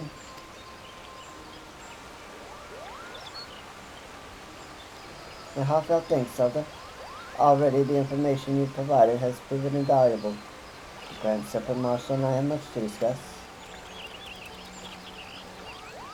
Oh, before you do, my lady, I was hoping we might finish discussing that other matter. The matter of which you speak has even now been settled. The science shall not want for support, and we shall be glad to send additional supplies to whoever it's told. When do you wish to count on you, my lady? While you and I remain to discuss the particulars of our arrangement with the elder soothsayer, mayhap you could return to the waiting sands and apprise the antecedent of all that has transpired. Strong nod. Right.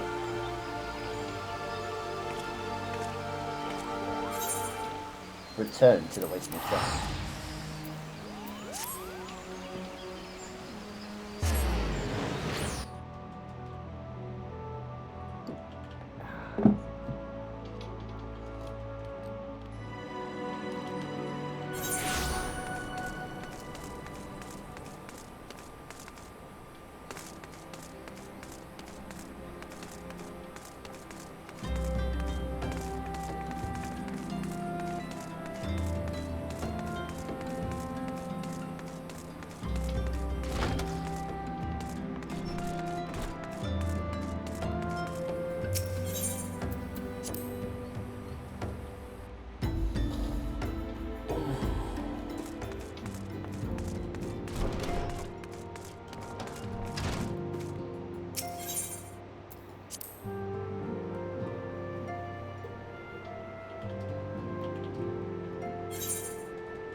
It is good to see you hale and healthy, Zelda.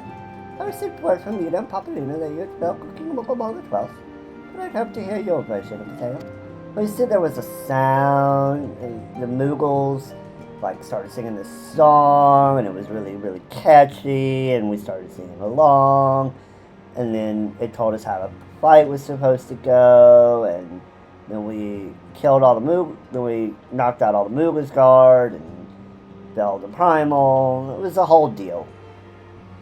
So as I said, summoned by the same methods used by the Beast Tribes and taught by the Asians. Though unfortunate, this incident did serve to remind the Elder Seats here of our usefulness. Your offer of additional support could not have come at a better time. Why, thanks, Zelda.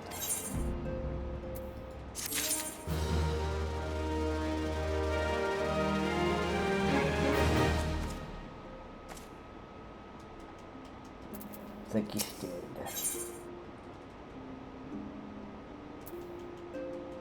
Time has come to lay its last real spade, to manipulate with a pleasure the final details of the move. Owing to the tireless efforts of all concerned, we are at long last ready to bid farewell to Bessemer Bay. So, as to avoid drawing undue attention, we shall take the journey to Revenant's Toll in small groups, departing at irregular intervals. Mr. Dowd, it's still my intention to conduct future operations openly, but on this particular occasion, the need for caution overrides all other concerns. To move north as one ponderous caravan would only serve to invite attack. It seems only right that I should be the last to leave, and I would have you remain with me until the end, Zelda. Upon my departure, the Waiting Sands will formally cease to be our headquarters, and the premises will be given into the care of Oriange. Well, I thought to relinquish the property, but he was quite adamant that I had not the heart to disagree. These walls have borne witness to some of the brightest and darkest moments of our Order's history. Perhaps it is best that we do not forsake them entirely. Oriange shall remain here and devote his energies to the studying the nature of the primals. By the grace of the 12, you will one day discover the permanent solution we have sought for so long. Of course, he will not be alone. Alize will continue to work closely with him as well. Should they require our assistance, I will have further assurances that they will not hesitate to contact us. Speaking of Oriange, would you inquire of him if any tasks remain undone? I cannot escape the feeling that I've forgotten something important.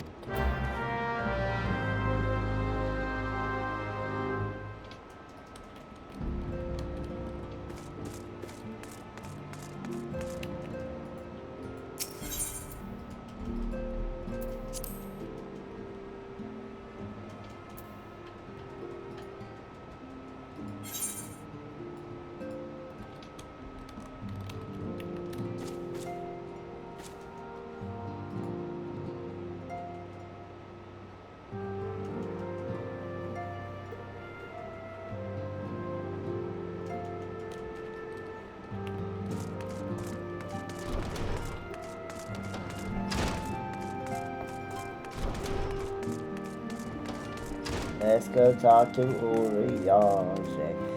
So, here's the thing. If you didn't do this in patch order, and you had not unlocked the hard versions of Ifrit, Garuda, and Titan, you would still have Ishtola, Thancred, Papalimo, and Ida still here to give you the quest. But because we have done them, they have departed for Revenant's Toll.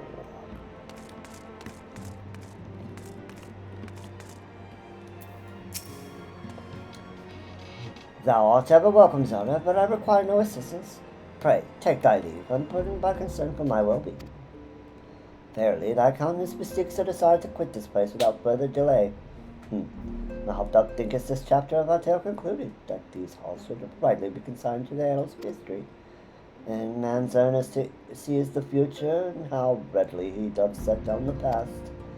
For many a proud pioneer hath bravely stridden into the great unknown, only to find there the banner of his ancestor, faded by the aeons, and still man glories in his discoveries, till 'tis through his pride that wisdom doth ever give way to ignorance, while they who lurk in shadow remain hidden, lost no sooner than they are found. Very, very poetic there, Ryanje. Very. Be not offended, Zelda. Thy conduct hath ever been beyond reproach. And despite thy surpassing strength and all thy many victories, thou hast never been so convinced of thine own greatness as to imagine thyself above the failings of thy forebears. Mayhap it's the echo which have opened thine eyes to the lessons of history, whether the same could be said of.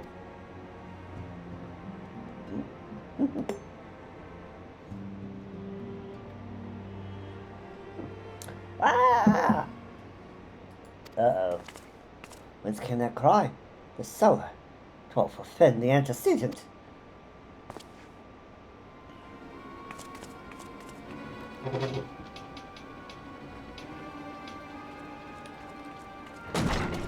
Uh-oh. I mean, Billy had passed out.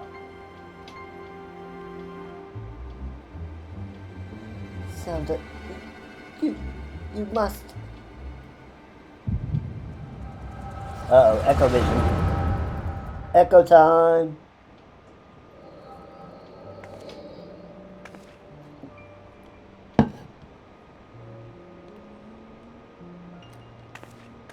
Or as we, or Ra like to call it, Nama's gift.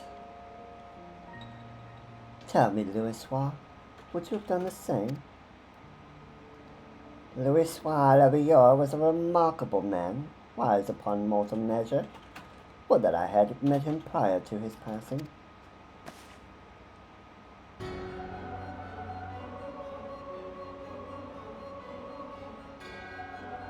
An Ascian? Here? How? How readily you see. You are gifted indeed, antecedent. But you are not like the others, your realms. Gifted, but ignorant. Yet I shall not judge you harshly. The fault lies with your forebears. It has been millennia. Mine are robes of an emissary, and like you who came before, I have no quarrel with you. He who... You speak of La Brea. La Brea is a warrior. You fought, you fell. He may yet learn from his mistakes. Then he is still... Come, I only confirm that which you already knew. There's no cessation, no oblivion, only expulsion. What are...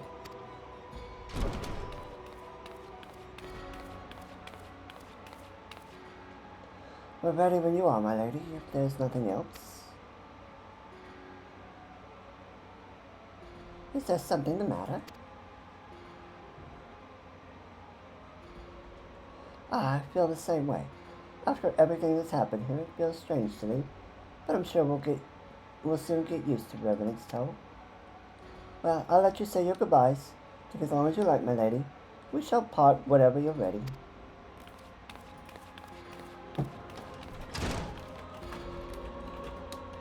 It is only to be expected.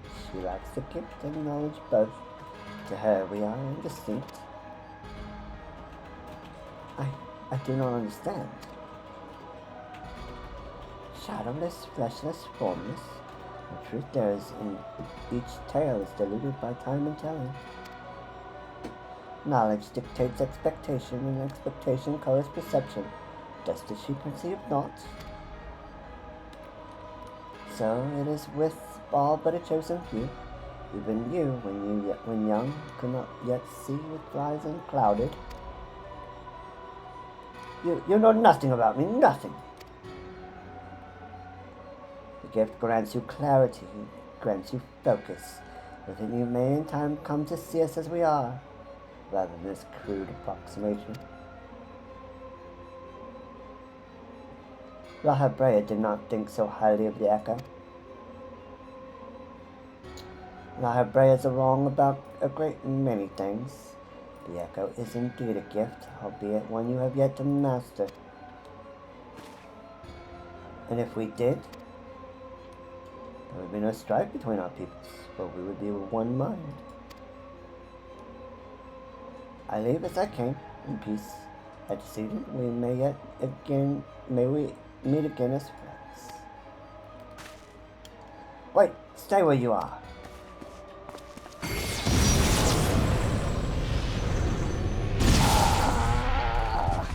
Ooh. Mayhap I was indelicate. 'Tis a mercy she shields her children from his grace with such resolve. Was it also by her hand that you survived the ardor, I wonder?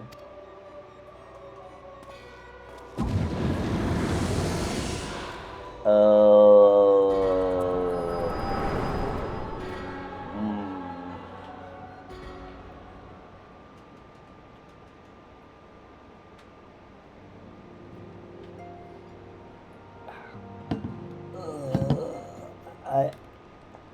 I think there's no need to explain.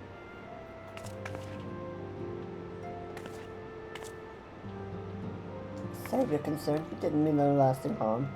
Whatever his intention was, it was not to kill.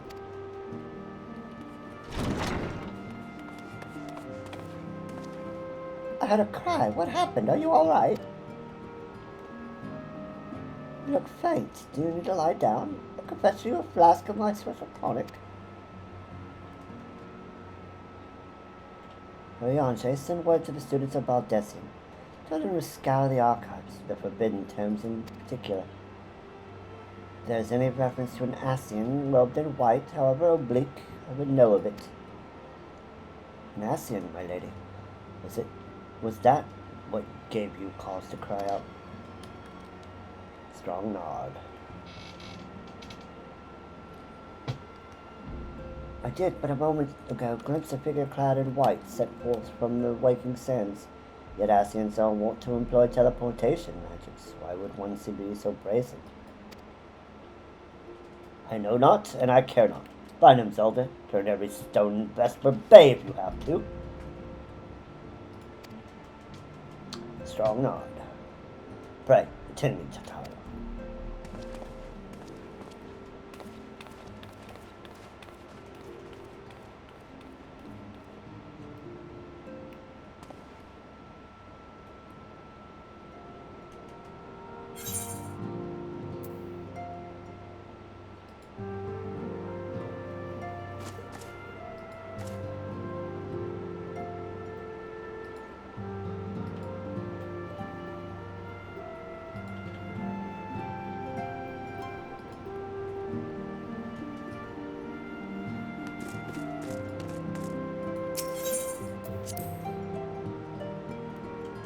Moving.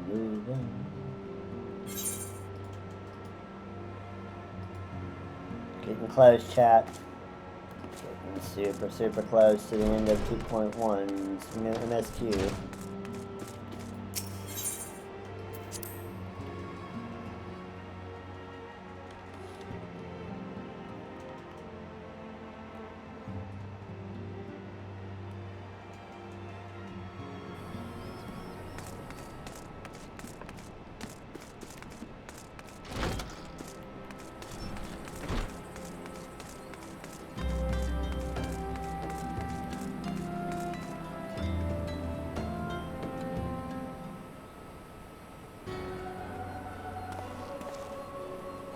I am told you are the warrior of light, but I wouldn't know for myself. I shall walk north, and you may choose to follow. Know, however, that you will be waylaid if you do. You may even perish. Should you survive, we shall speak anon. He wants us to follow him. Interesting.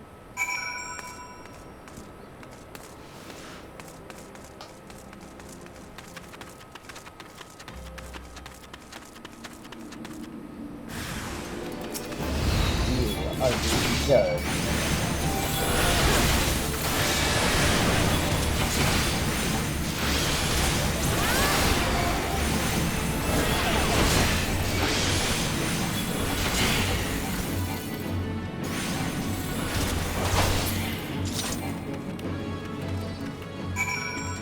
Alright.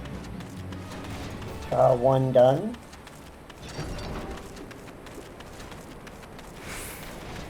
We continue north.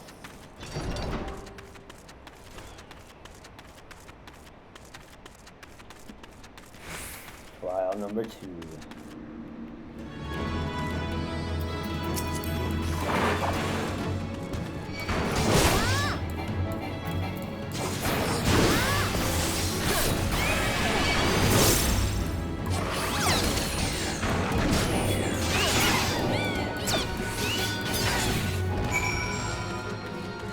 Trial number 2 done. Let's do it.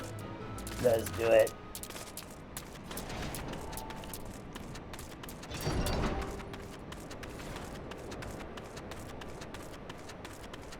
And number 3. Ooh, you gargoyles, destroy my heart.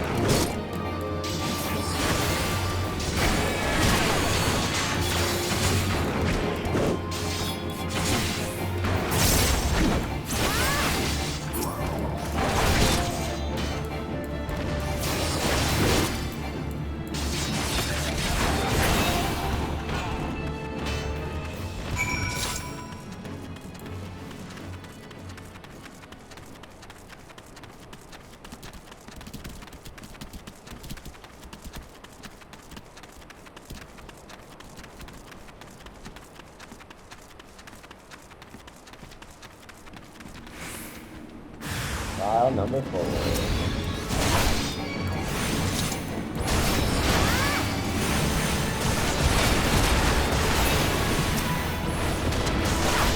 I'm gonna check out Thunder.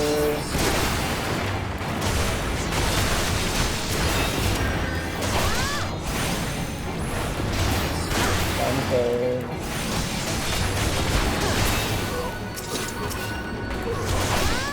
And the last Thunder.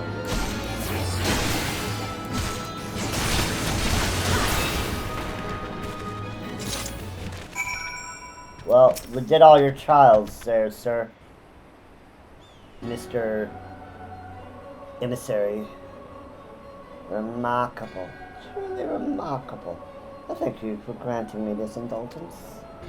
None save she who bested La Brea could endure such an examination. Have the laws of man grown so twisted in my absence that it is now permitted to lay hands upon an emissary?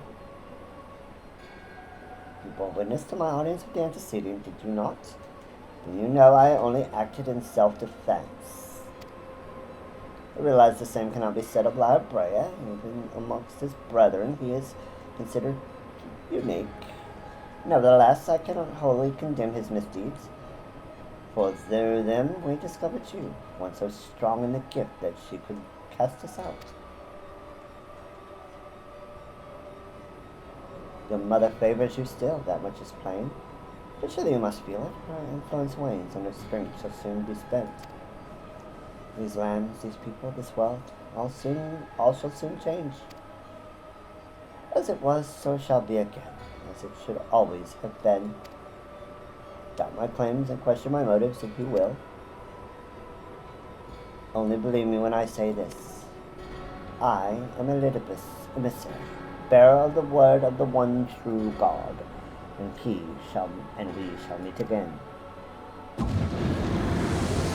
Bye-bye, Elidibus.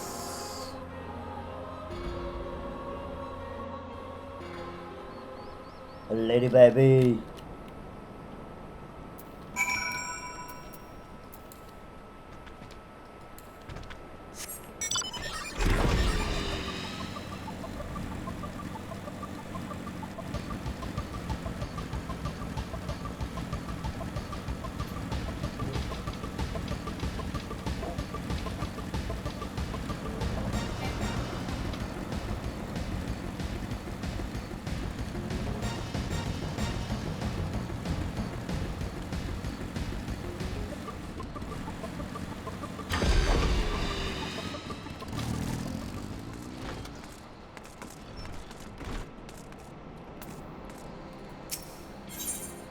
Into the waking sands again we go.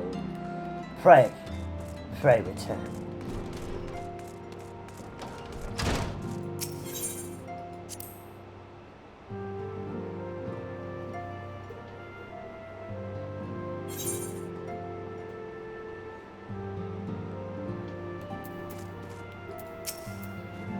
Thank the gods you've returned, Zelda. If you left, I began to worry that I might have sent you to your doom. I take it our visitor proved elusive. Well, he introduced me to like 4 trials, and we had a nice little pleasant chat about, the world becoming as it once was. It was all quite rather unique. Hmm, cryptic, but a little bit enlightening. Beg pardon? He was waiting for you. What did you do? What did he say? As it was, so shall it be again. Of when does he speak, and of what exactly? The words of this Elizabeth portend much about, but reveal nothing, except perhaps a measure of disdain for La Habrea. I'd hoped for answers, but it seems that I shall have to be content with a wealth of additional questions. Get some poison blood. Last quest of 2.1's MSQ. Let us set aside the matter of this ASEAN until we have completed our move to the Rising Stones. There's one final favor I would ask of you before I depart. I believe I've mentioned before that my father was a member of the Alabingan Resistance. The truth, however, is more complicated than that.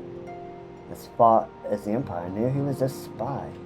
He maintained the deception for nigh on half a decade, furnishing the Resistance with vital Imperial secrets while feeding his paymasters subtly conceived misinformation.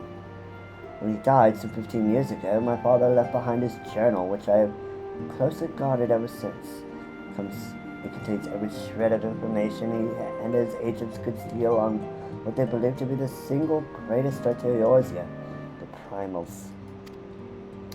Its wisdom has guided me through the years, though there is much within I still do not understand. It is my hope that Urianger will fare better. Tell him to treat it with care. It is all I have left of my father. We will handle it with much care.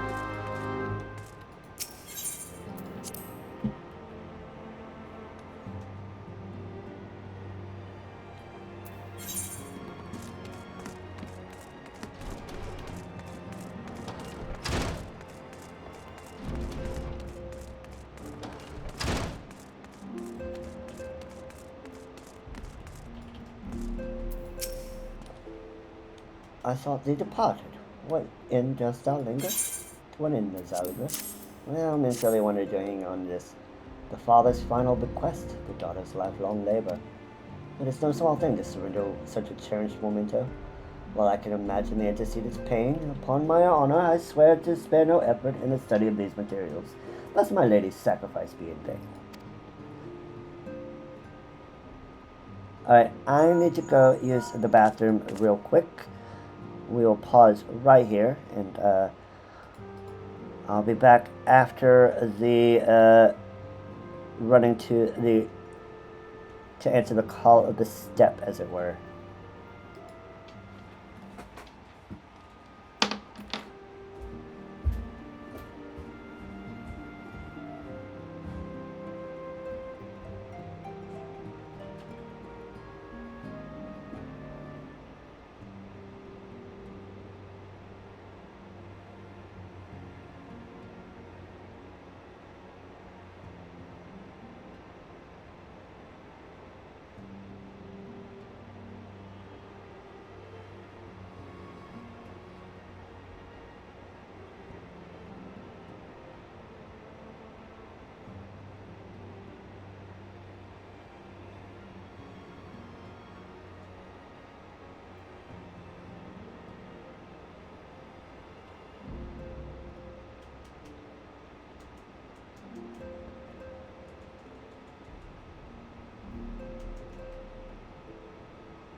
And we are back. We're back, we're back, we're back. Ah. Zelda, this is Muphilia. Forgive me, but I could wait no longer. I have departed for the Rising Stones. If you have yet to. Once you have given the journal to Oriange, I bid you come to the seventh heaven in Revenant's Toe. The tower will be there to show you inside our new headquarters. Assuming you have already attuned to it, you may wish to make use of the new aetheryte in Revenant's Toe. After all, it's right on our doorstep. Let's go! Let's go to Revenant's Toe.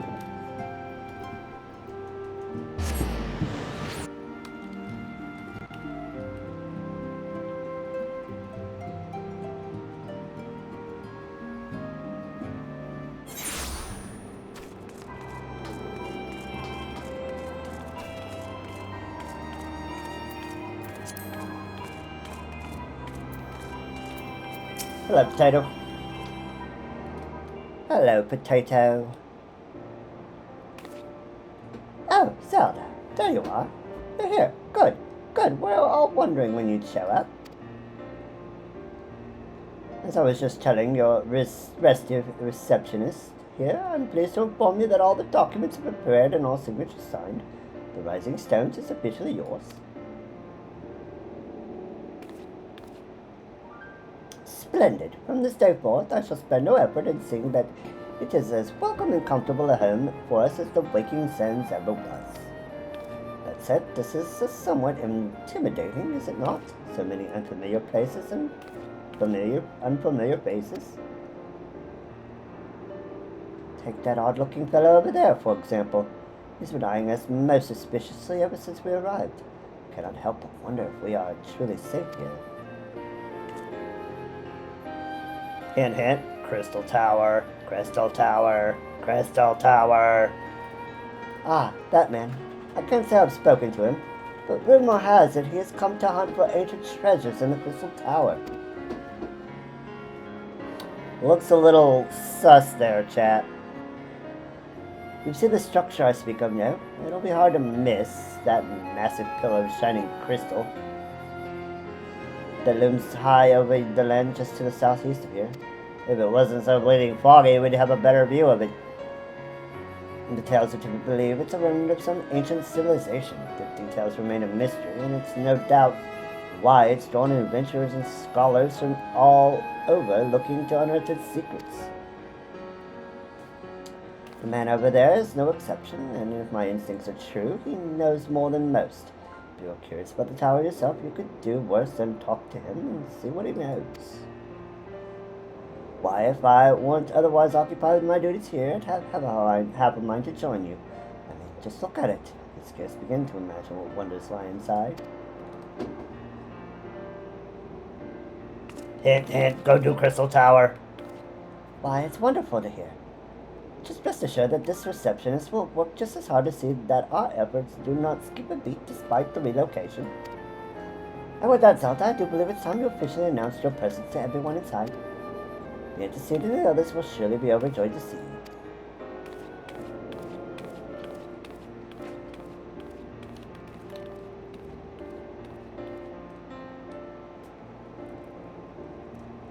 The Crystal Tower quest series is now available from the Outlandish map. In order to progress the main scenario, you must first complete certain quests in the Crystal Tower series. While you are granted a respite from your duties as a scion, use your time to probe the depths of the Crystal Tower and see what ancient secrets may be gleaned. Yes, we shall do that for today.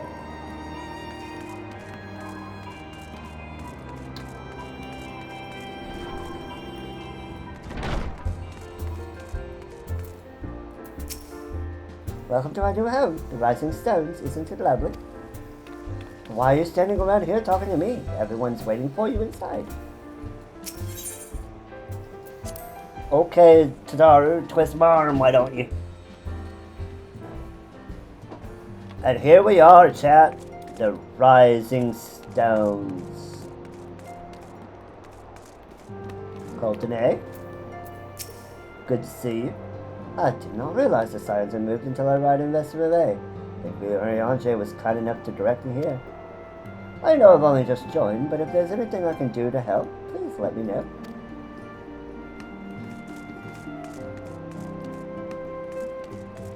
Stola over here, reading like she normally does.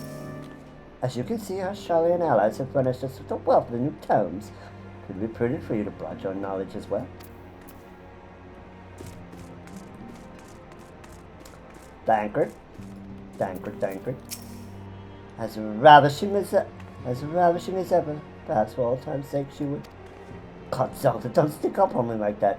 The bards are easily started along.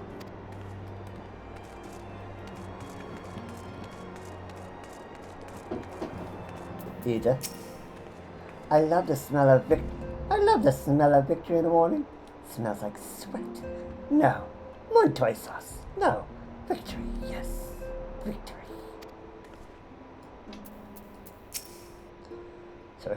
So here we are, completely independent and unquestionably neutral. Or at least more so than before. Truth be told, I cannot say it feels that different. Of course, you do beg to differ.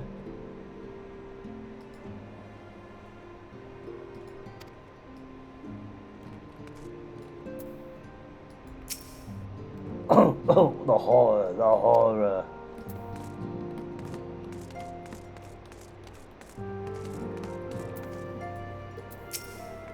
Oh, you wish to help? That's very kind of you, but I can manage on my own. Besides, you should be out having grand adventures, not withering away here with me.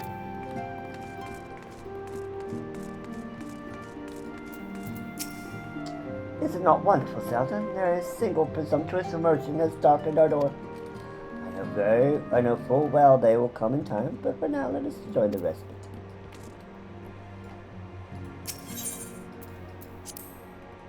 Into the solar we go.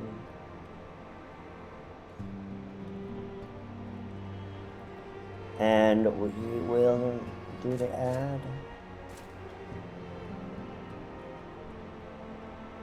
The ad.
Alright, we are back.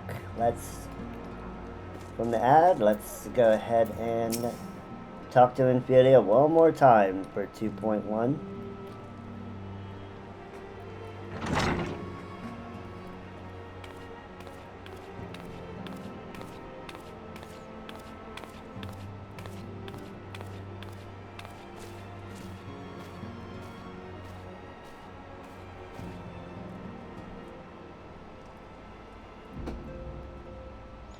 Wow, it certainly is spacious.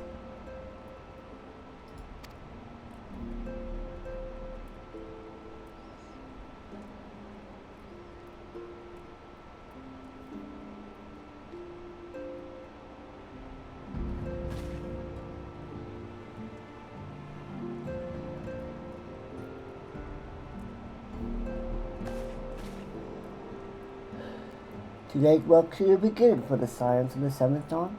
For today, we declare our independence. We shall henceforth be beholden to no nation, but serve all of Eosia's people proudly and openly. But this does not mean that we will sever our ties to the Eosian alliance. On the contrary, the antecedent and I shall endeavor to strengthen them. Rest assured, however, we shall not permit political considerations to influence our decisions. Our identity remains unchanged, as does our cause. We are the science of the seventh dawn, and our single purpose is to safeguard the future of Eosia.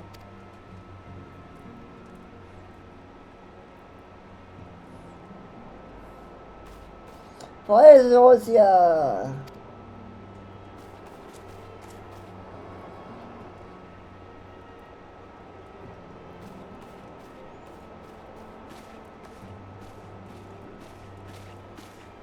A moment of your time, Zelda. I would speak of Elidibus.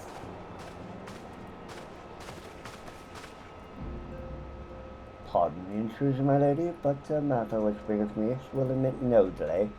When every attempt to contact the students of Baldessian have met with silence. No one will respond? How odd. Allow me to try.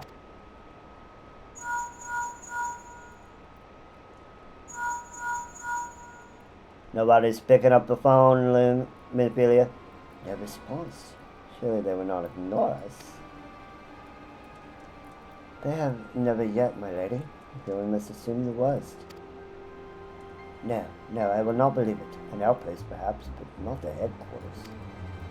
Their wards are beyond circumvention. If they come under attack, they would most certainly raise the alarm. None could penetrate their sanctum unnoticed. But for those who lack the gift and knowledge both, oh no.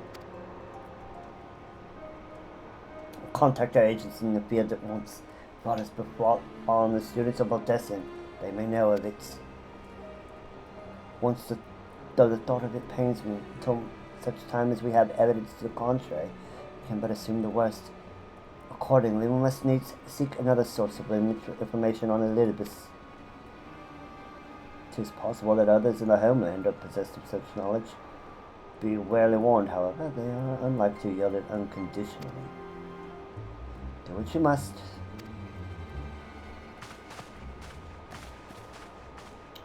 Yet another unforeseen and unwelcome development. What could be next? I wonder. A visit from a crimson-clad Ascian, perhaps, or Ochre, or Puce? Which of our allies will then fall silent? For a time, I thought we had gained the upper hand. When you shattered the crystal darkness and cast out Liabrea, I dared to hope that we had found a way to rid ourselves of the Ascian menace. But I was wrong. He endures and may yet return. On that point, I have no doubt that Elidibus spoke true. Yet here there must be a way to destroy them utterly, a way to spare this world their unholy machinations. I dare not consider the alternative. There are forces at work we do not understand, Zelda. I discern them all around, and the disturbances too great and too numerous to be dismissed as mere coincidence. Doubtless the paragons are involved, but how and to what end is far from clear. I do not know what will come, but I do know that we will rise and meet it as one. Strong nod. Ah, my stalwart hero, your face is a picture of resolve. I know that you will be ready when the time comes. With luck, however, that will not be for a while yet. Pray return to your private affairs with my blessing. Should anything arise, you will be informed.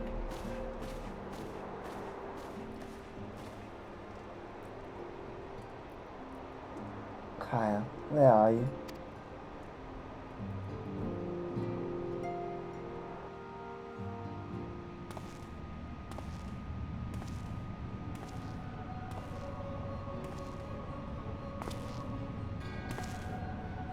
Your intercession was not foretold.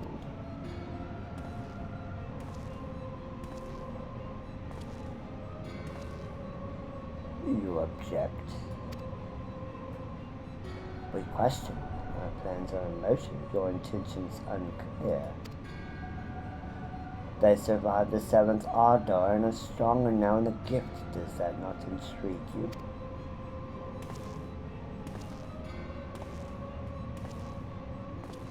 No, it does not.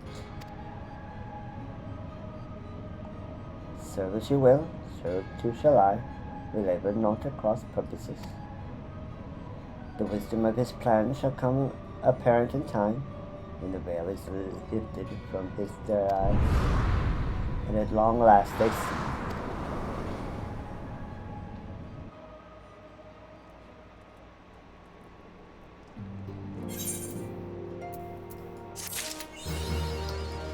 And we have completed the MSQ for 2.1 of Realm of Woken.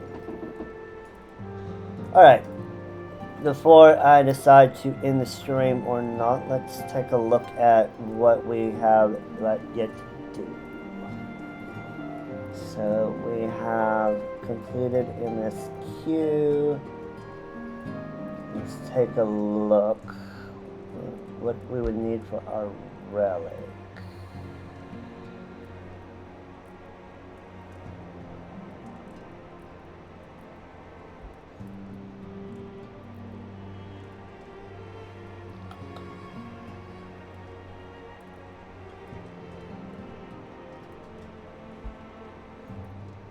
I do believe we can start the relic.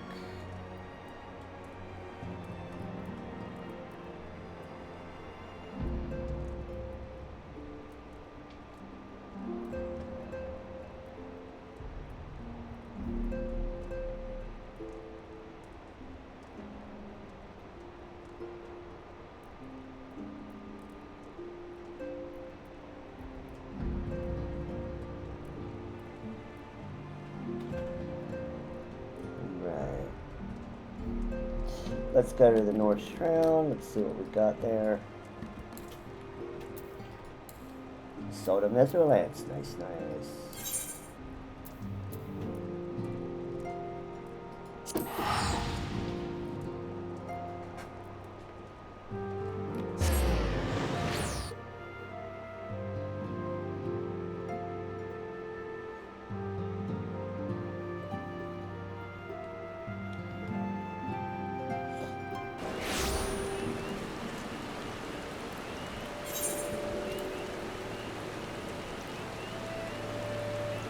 Yep. Alright, let's go pick up the relic quest.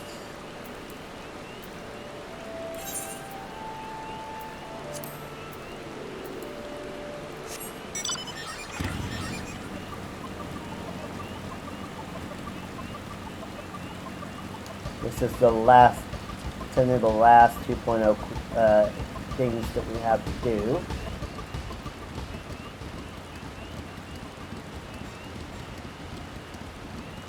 Now, I will do just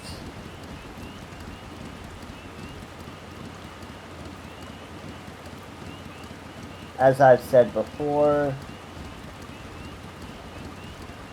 I will only be doing the one of these on stream. The others I will do off stream, and I will show them when we get them. But we will do the first one on stream, just so you guys can see what is required for the Realm Reborn relic.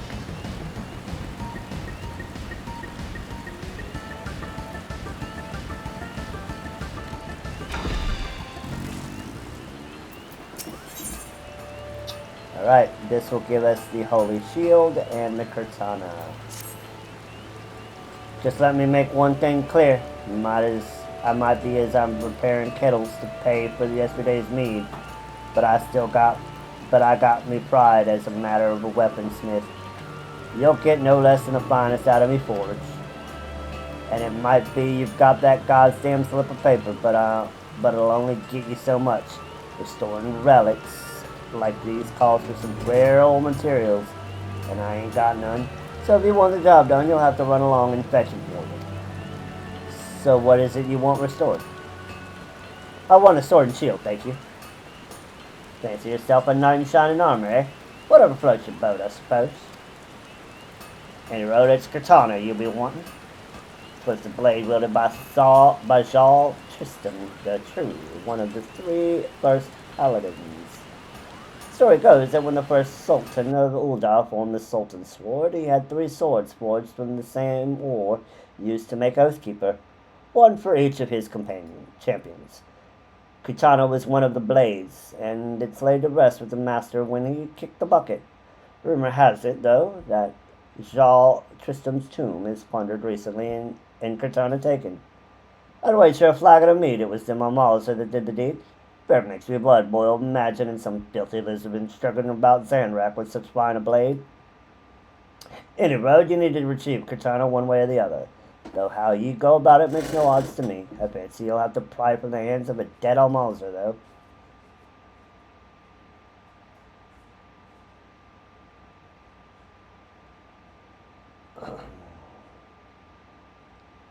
Okay, we are in progress.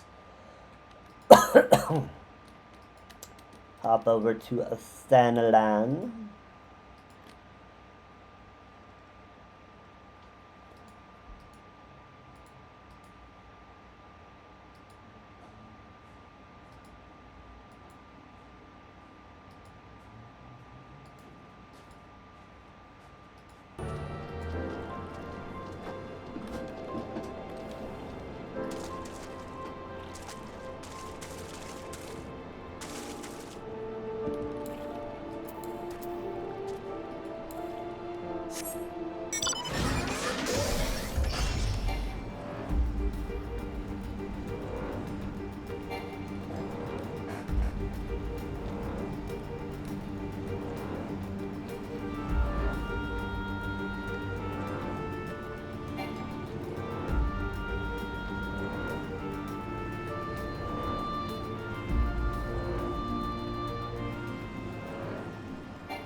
Care about the fate. What we care about is what's in that box right there.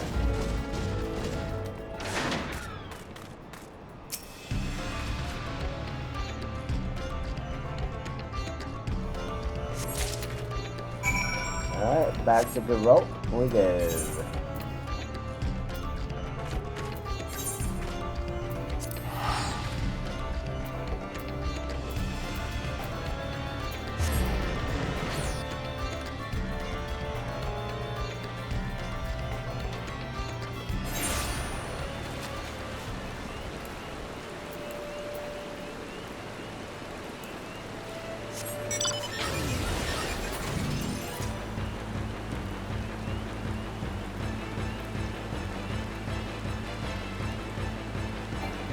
Now, we won't be able to complete this until we get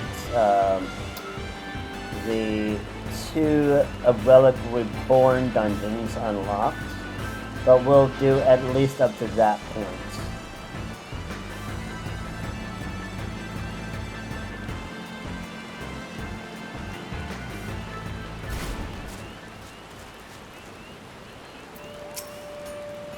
This katana, everyone, was the blade wielded by Jarl Tristan the True, one of the first 3 paladins. Story goes that when the first Sultan of Ul'dah formed the Sultan's Sword, he had 3 swords forged from the same ore used to make Oathkeeper, one for each of his champions. Katana was one of the blades, and it is laid to rest with his master when he kicked the bucket. Rumor has it that, though, that Jarl Tristan's tomb was plundered recently and Katana taken. I wager a flagon of mead them all to Bear makes my blood boil. Yep. Yep. And here we found the box. Well, bugger me. Never in my wildest drunken dreams did I imagine you'd actually find the bloody thing. Bah, the fire before it's after all. Having said that, the relic's in far worse shape than I thought. Ain't like to survive much pounding in this state. Truth be told, I'd be worried about sneezing near it. We're gonna need a new host that'll give itself for the restoration. Bring me an Aeolian scimitar, one with 2 grade 3 battle dance materia melded to it. This will serve as the vessel for the restored relic. Remember, that's 2 grade 3 battle dance materia. A lesson you'll get naught from me, no matter how many slips of paper you lay with my face. Alright. Let us go to Olga.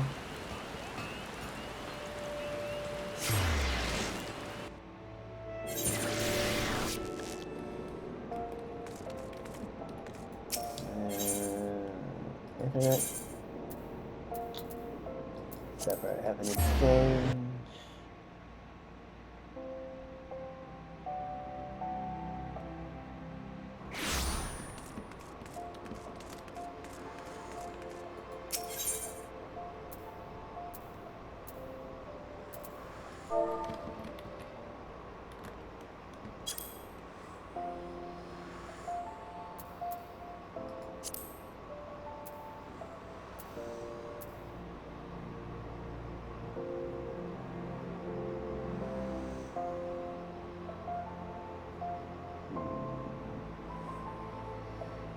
It's already melted with it.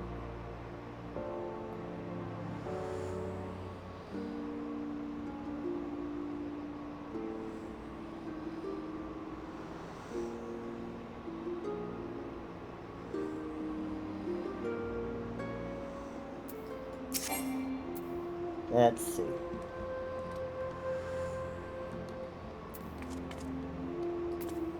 Let's open our log. Crafting log.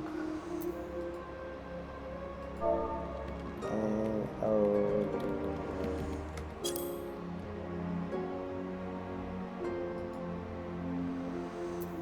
okay. So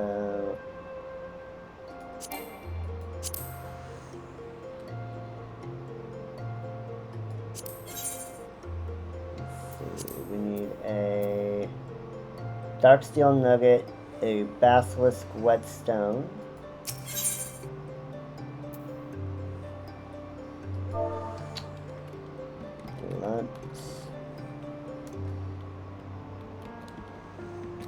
Aeolian,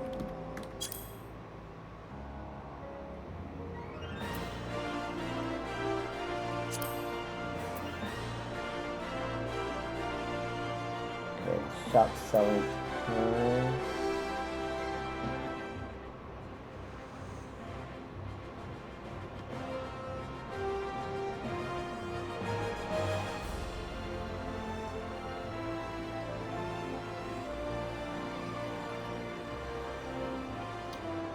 Okay, so we can go to the junk market. We're not going to spend 199,000 gil on that. What we are going to do is we're going to get the battle dance. So we'll go to the junk monger in Upper Lenosha.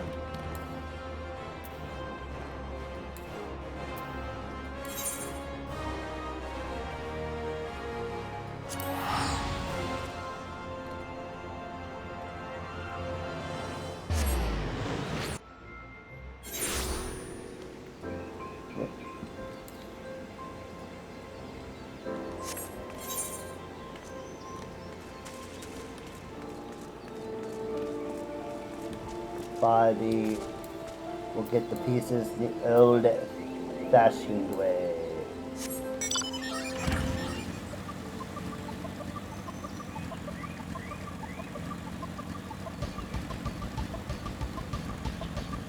We could also get this in the Wondrous Palace too. Interesting.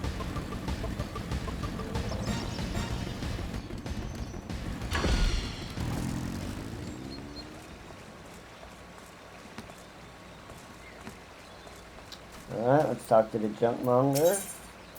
And we're going to get scavenge gear. And we are going to pick up the blunt Aeolian scimitar. Yep. Alright.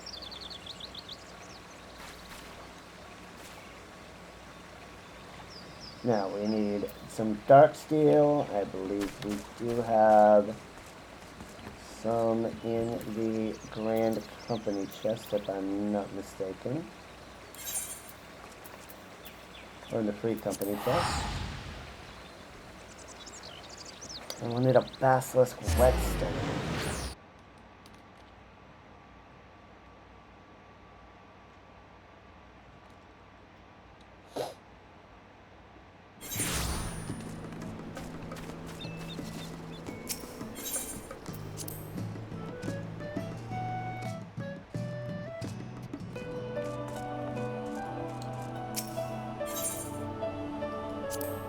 To the workshop.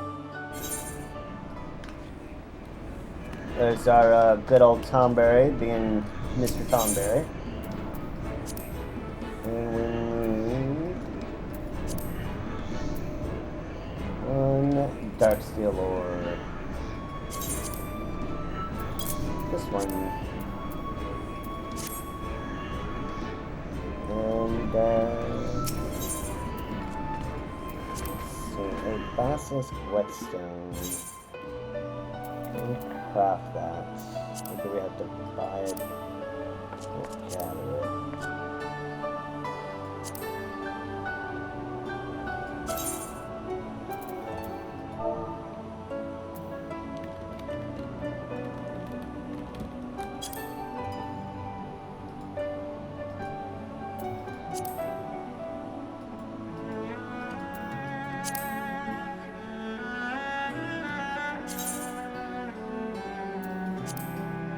Nope.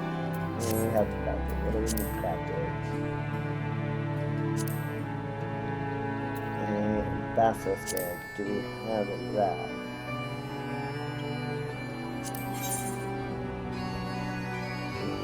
We do on one of our retainers. Nabe.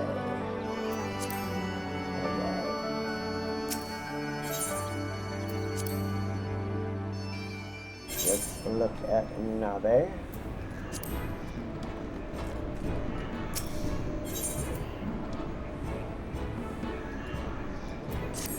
Get our basilisk egg.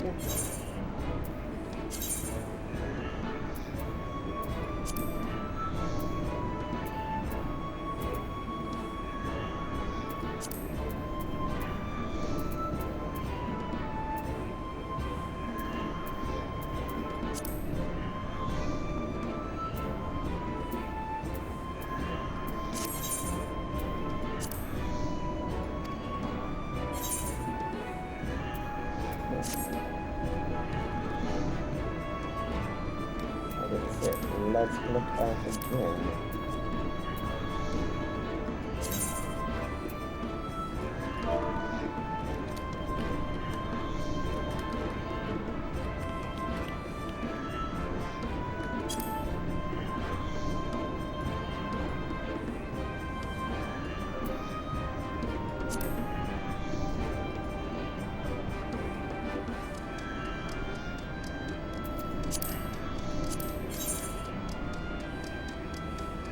Yeah, block 2.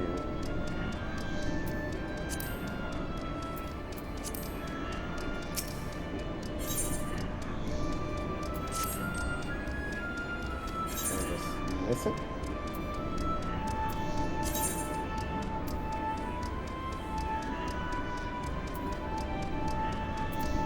Ah, we did.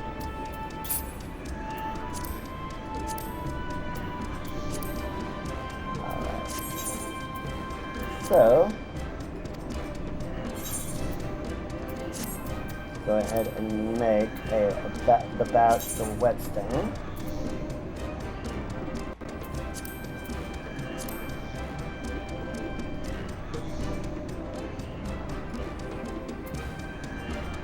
And we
quality first.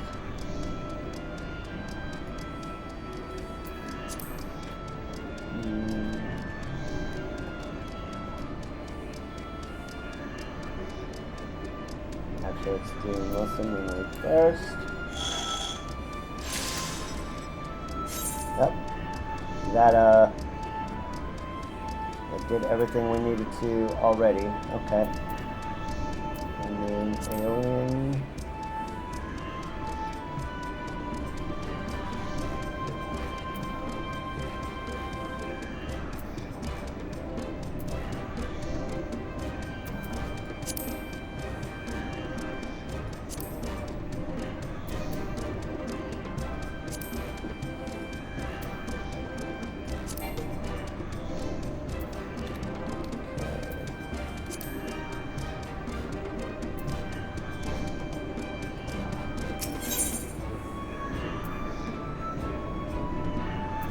Let's see if we have any actual nuggets or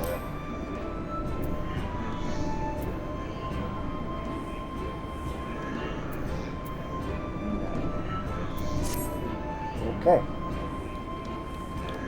Let's go and actually switch to the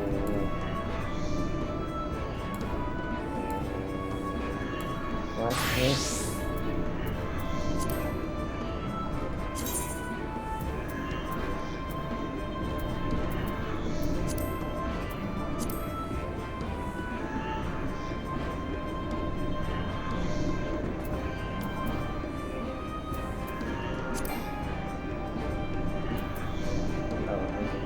Three dark steel ore. And two more.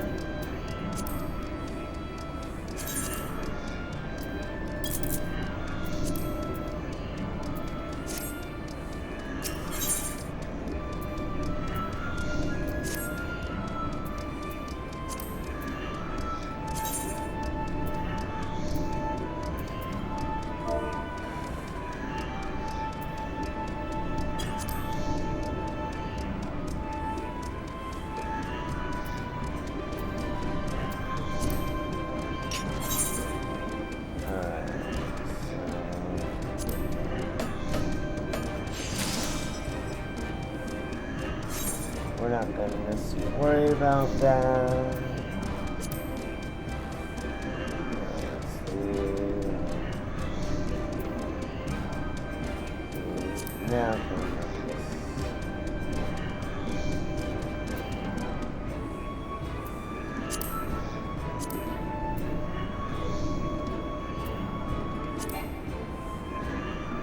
Ooh.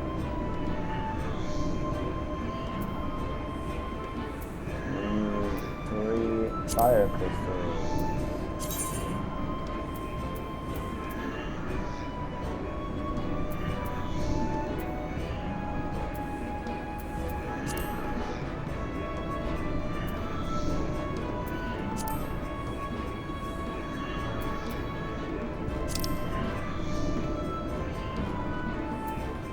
Alright.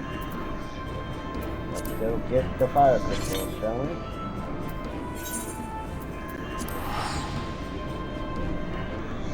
Maybe we should have just saved the time and bought it already done.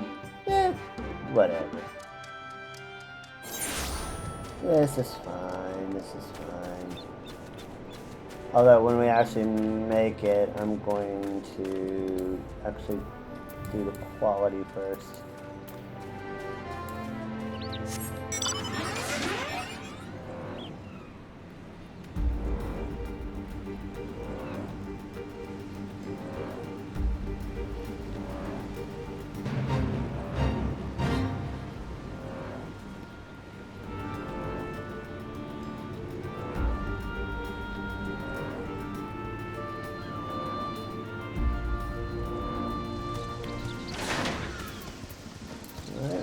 Switch over to being a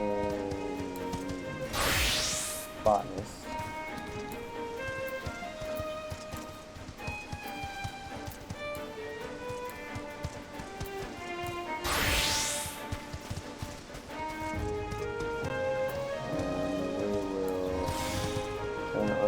prospect.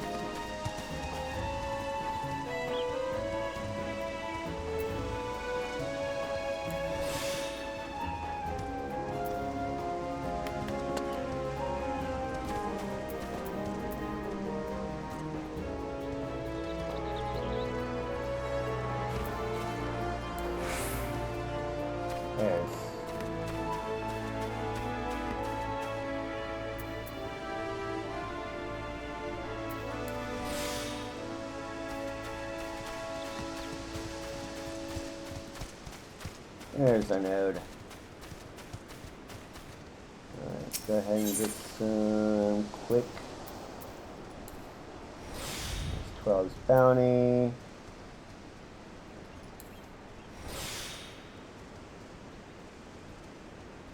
And yeah, gather now. We don't need that many fire crystals.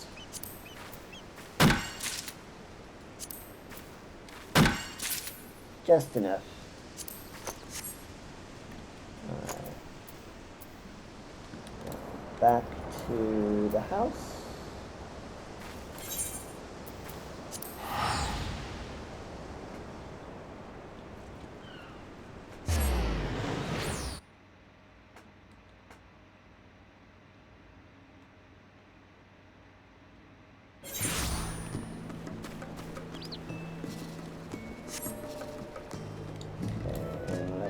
Back to being a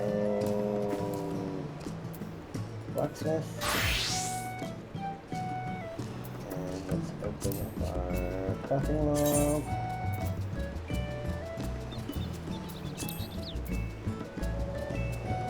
And our scimitar.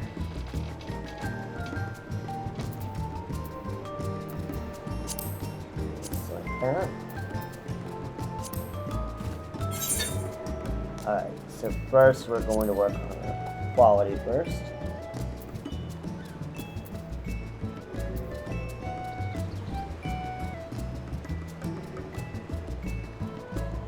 Let's see.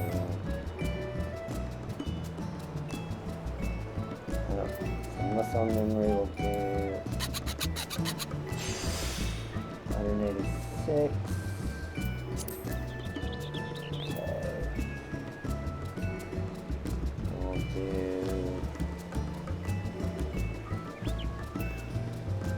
Standard touch.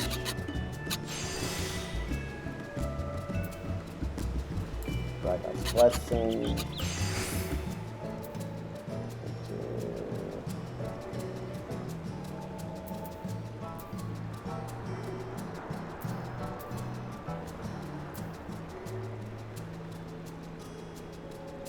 Innovation.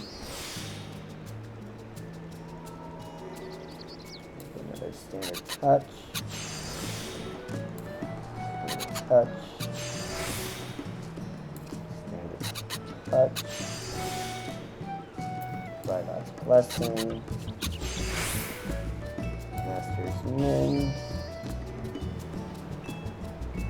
get a little bit of that back,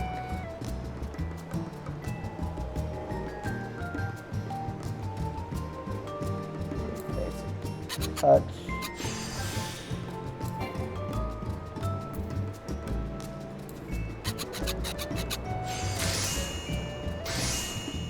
And there's our alien scimitar.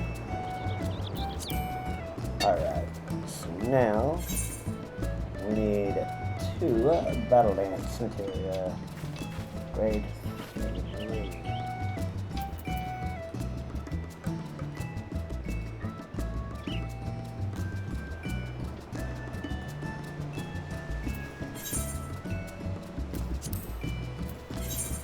Check. 2 grade 3 battle dance. Let's go ahead and pay a visit to the marker board. Get our battle dance material.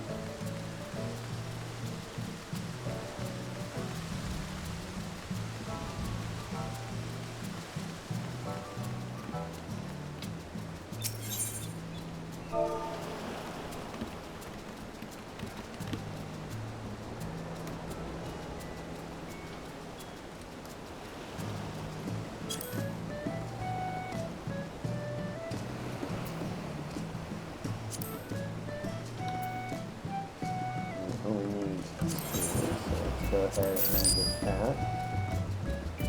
Alright. Now, let us meld.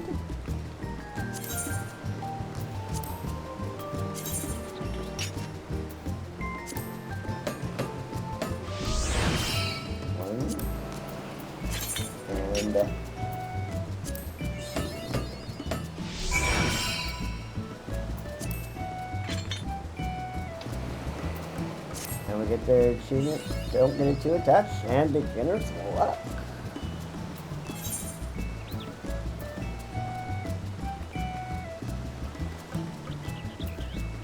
And let's change back to being a paladin.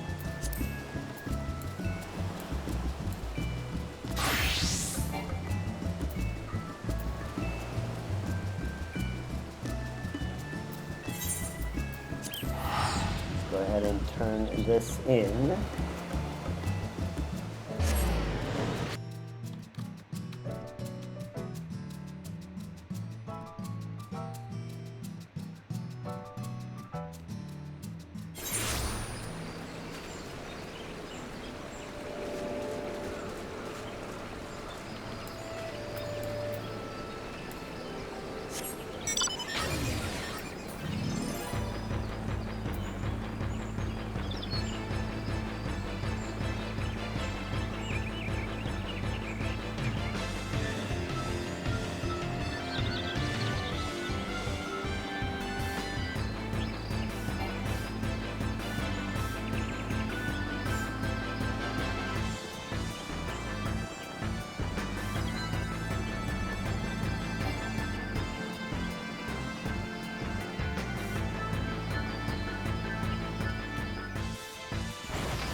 Never out in my sleep. Been able to wipe your house that much too rubble. Ain't plan on doing that either. Seems just boring. You have to do it yourself, eh? Uh-huh.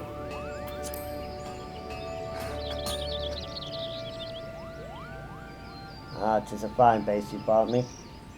Ah, just the thing to host your relic.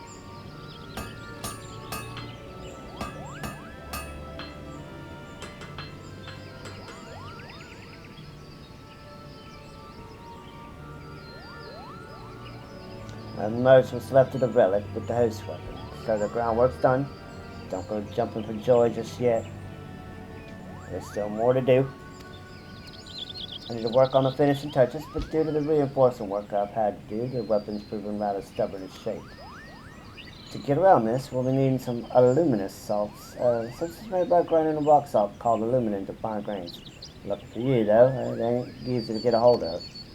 Well, you already know this, but there are some beasts out there that devour their prey whole, and some of them swallow rocks as to aid with digestion. The Dorn chimera that terrorizes the central highlands of Kurthus happens to swallow aluminous salts for this purpose. Slay the bugger and bring me the aluminous salts. I see the finishing touches on your weapon. Dorn chimera can be found in the Duty Finder upon examining the quest destination situated at Weeping Saint in the Kurthus Central Highlands. Uh-huh. Alright, so this is as far as we can go, because we will need to do a Relic Reborn Chimera, which takes a long bleeding time. I might have to unsync it and do it legit later, but we'll see.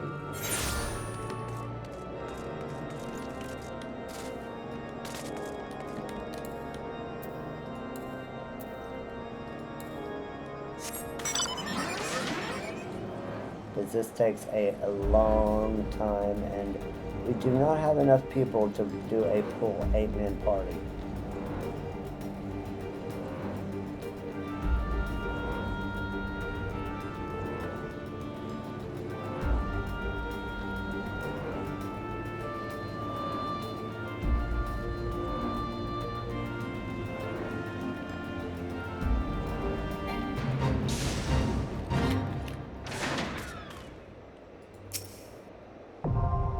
Alright, we have Relic Reborn unlocked. I would unsync it.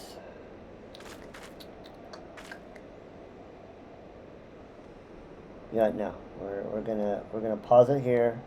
We'll see if we can get anybody on Monday to do this.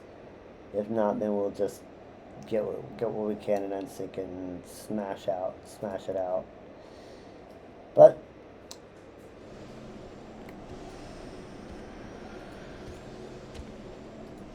that is all going to be all for this evening and this week.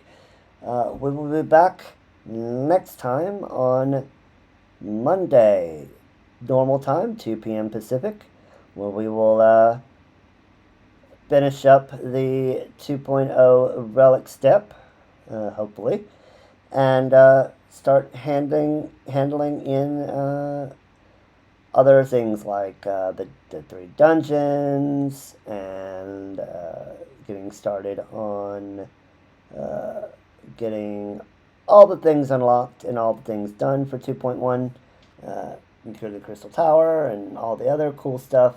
So until then, I bid you good night. Have a great weekend, and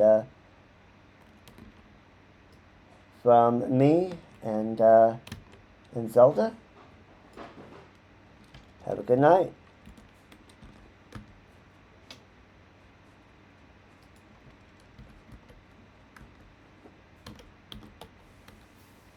Bye-bye.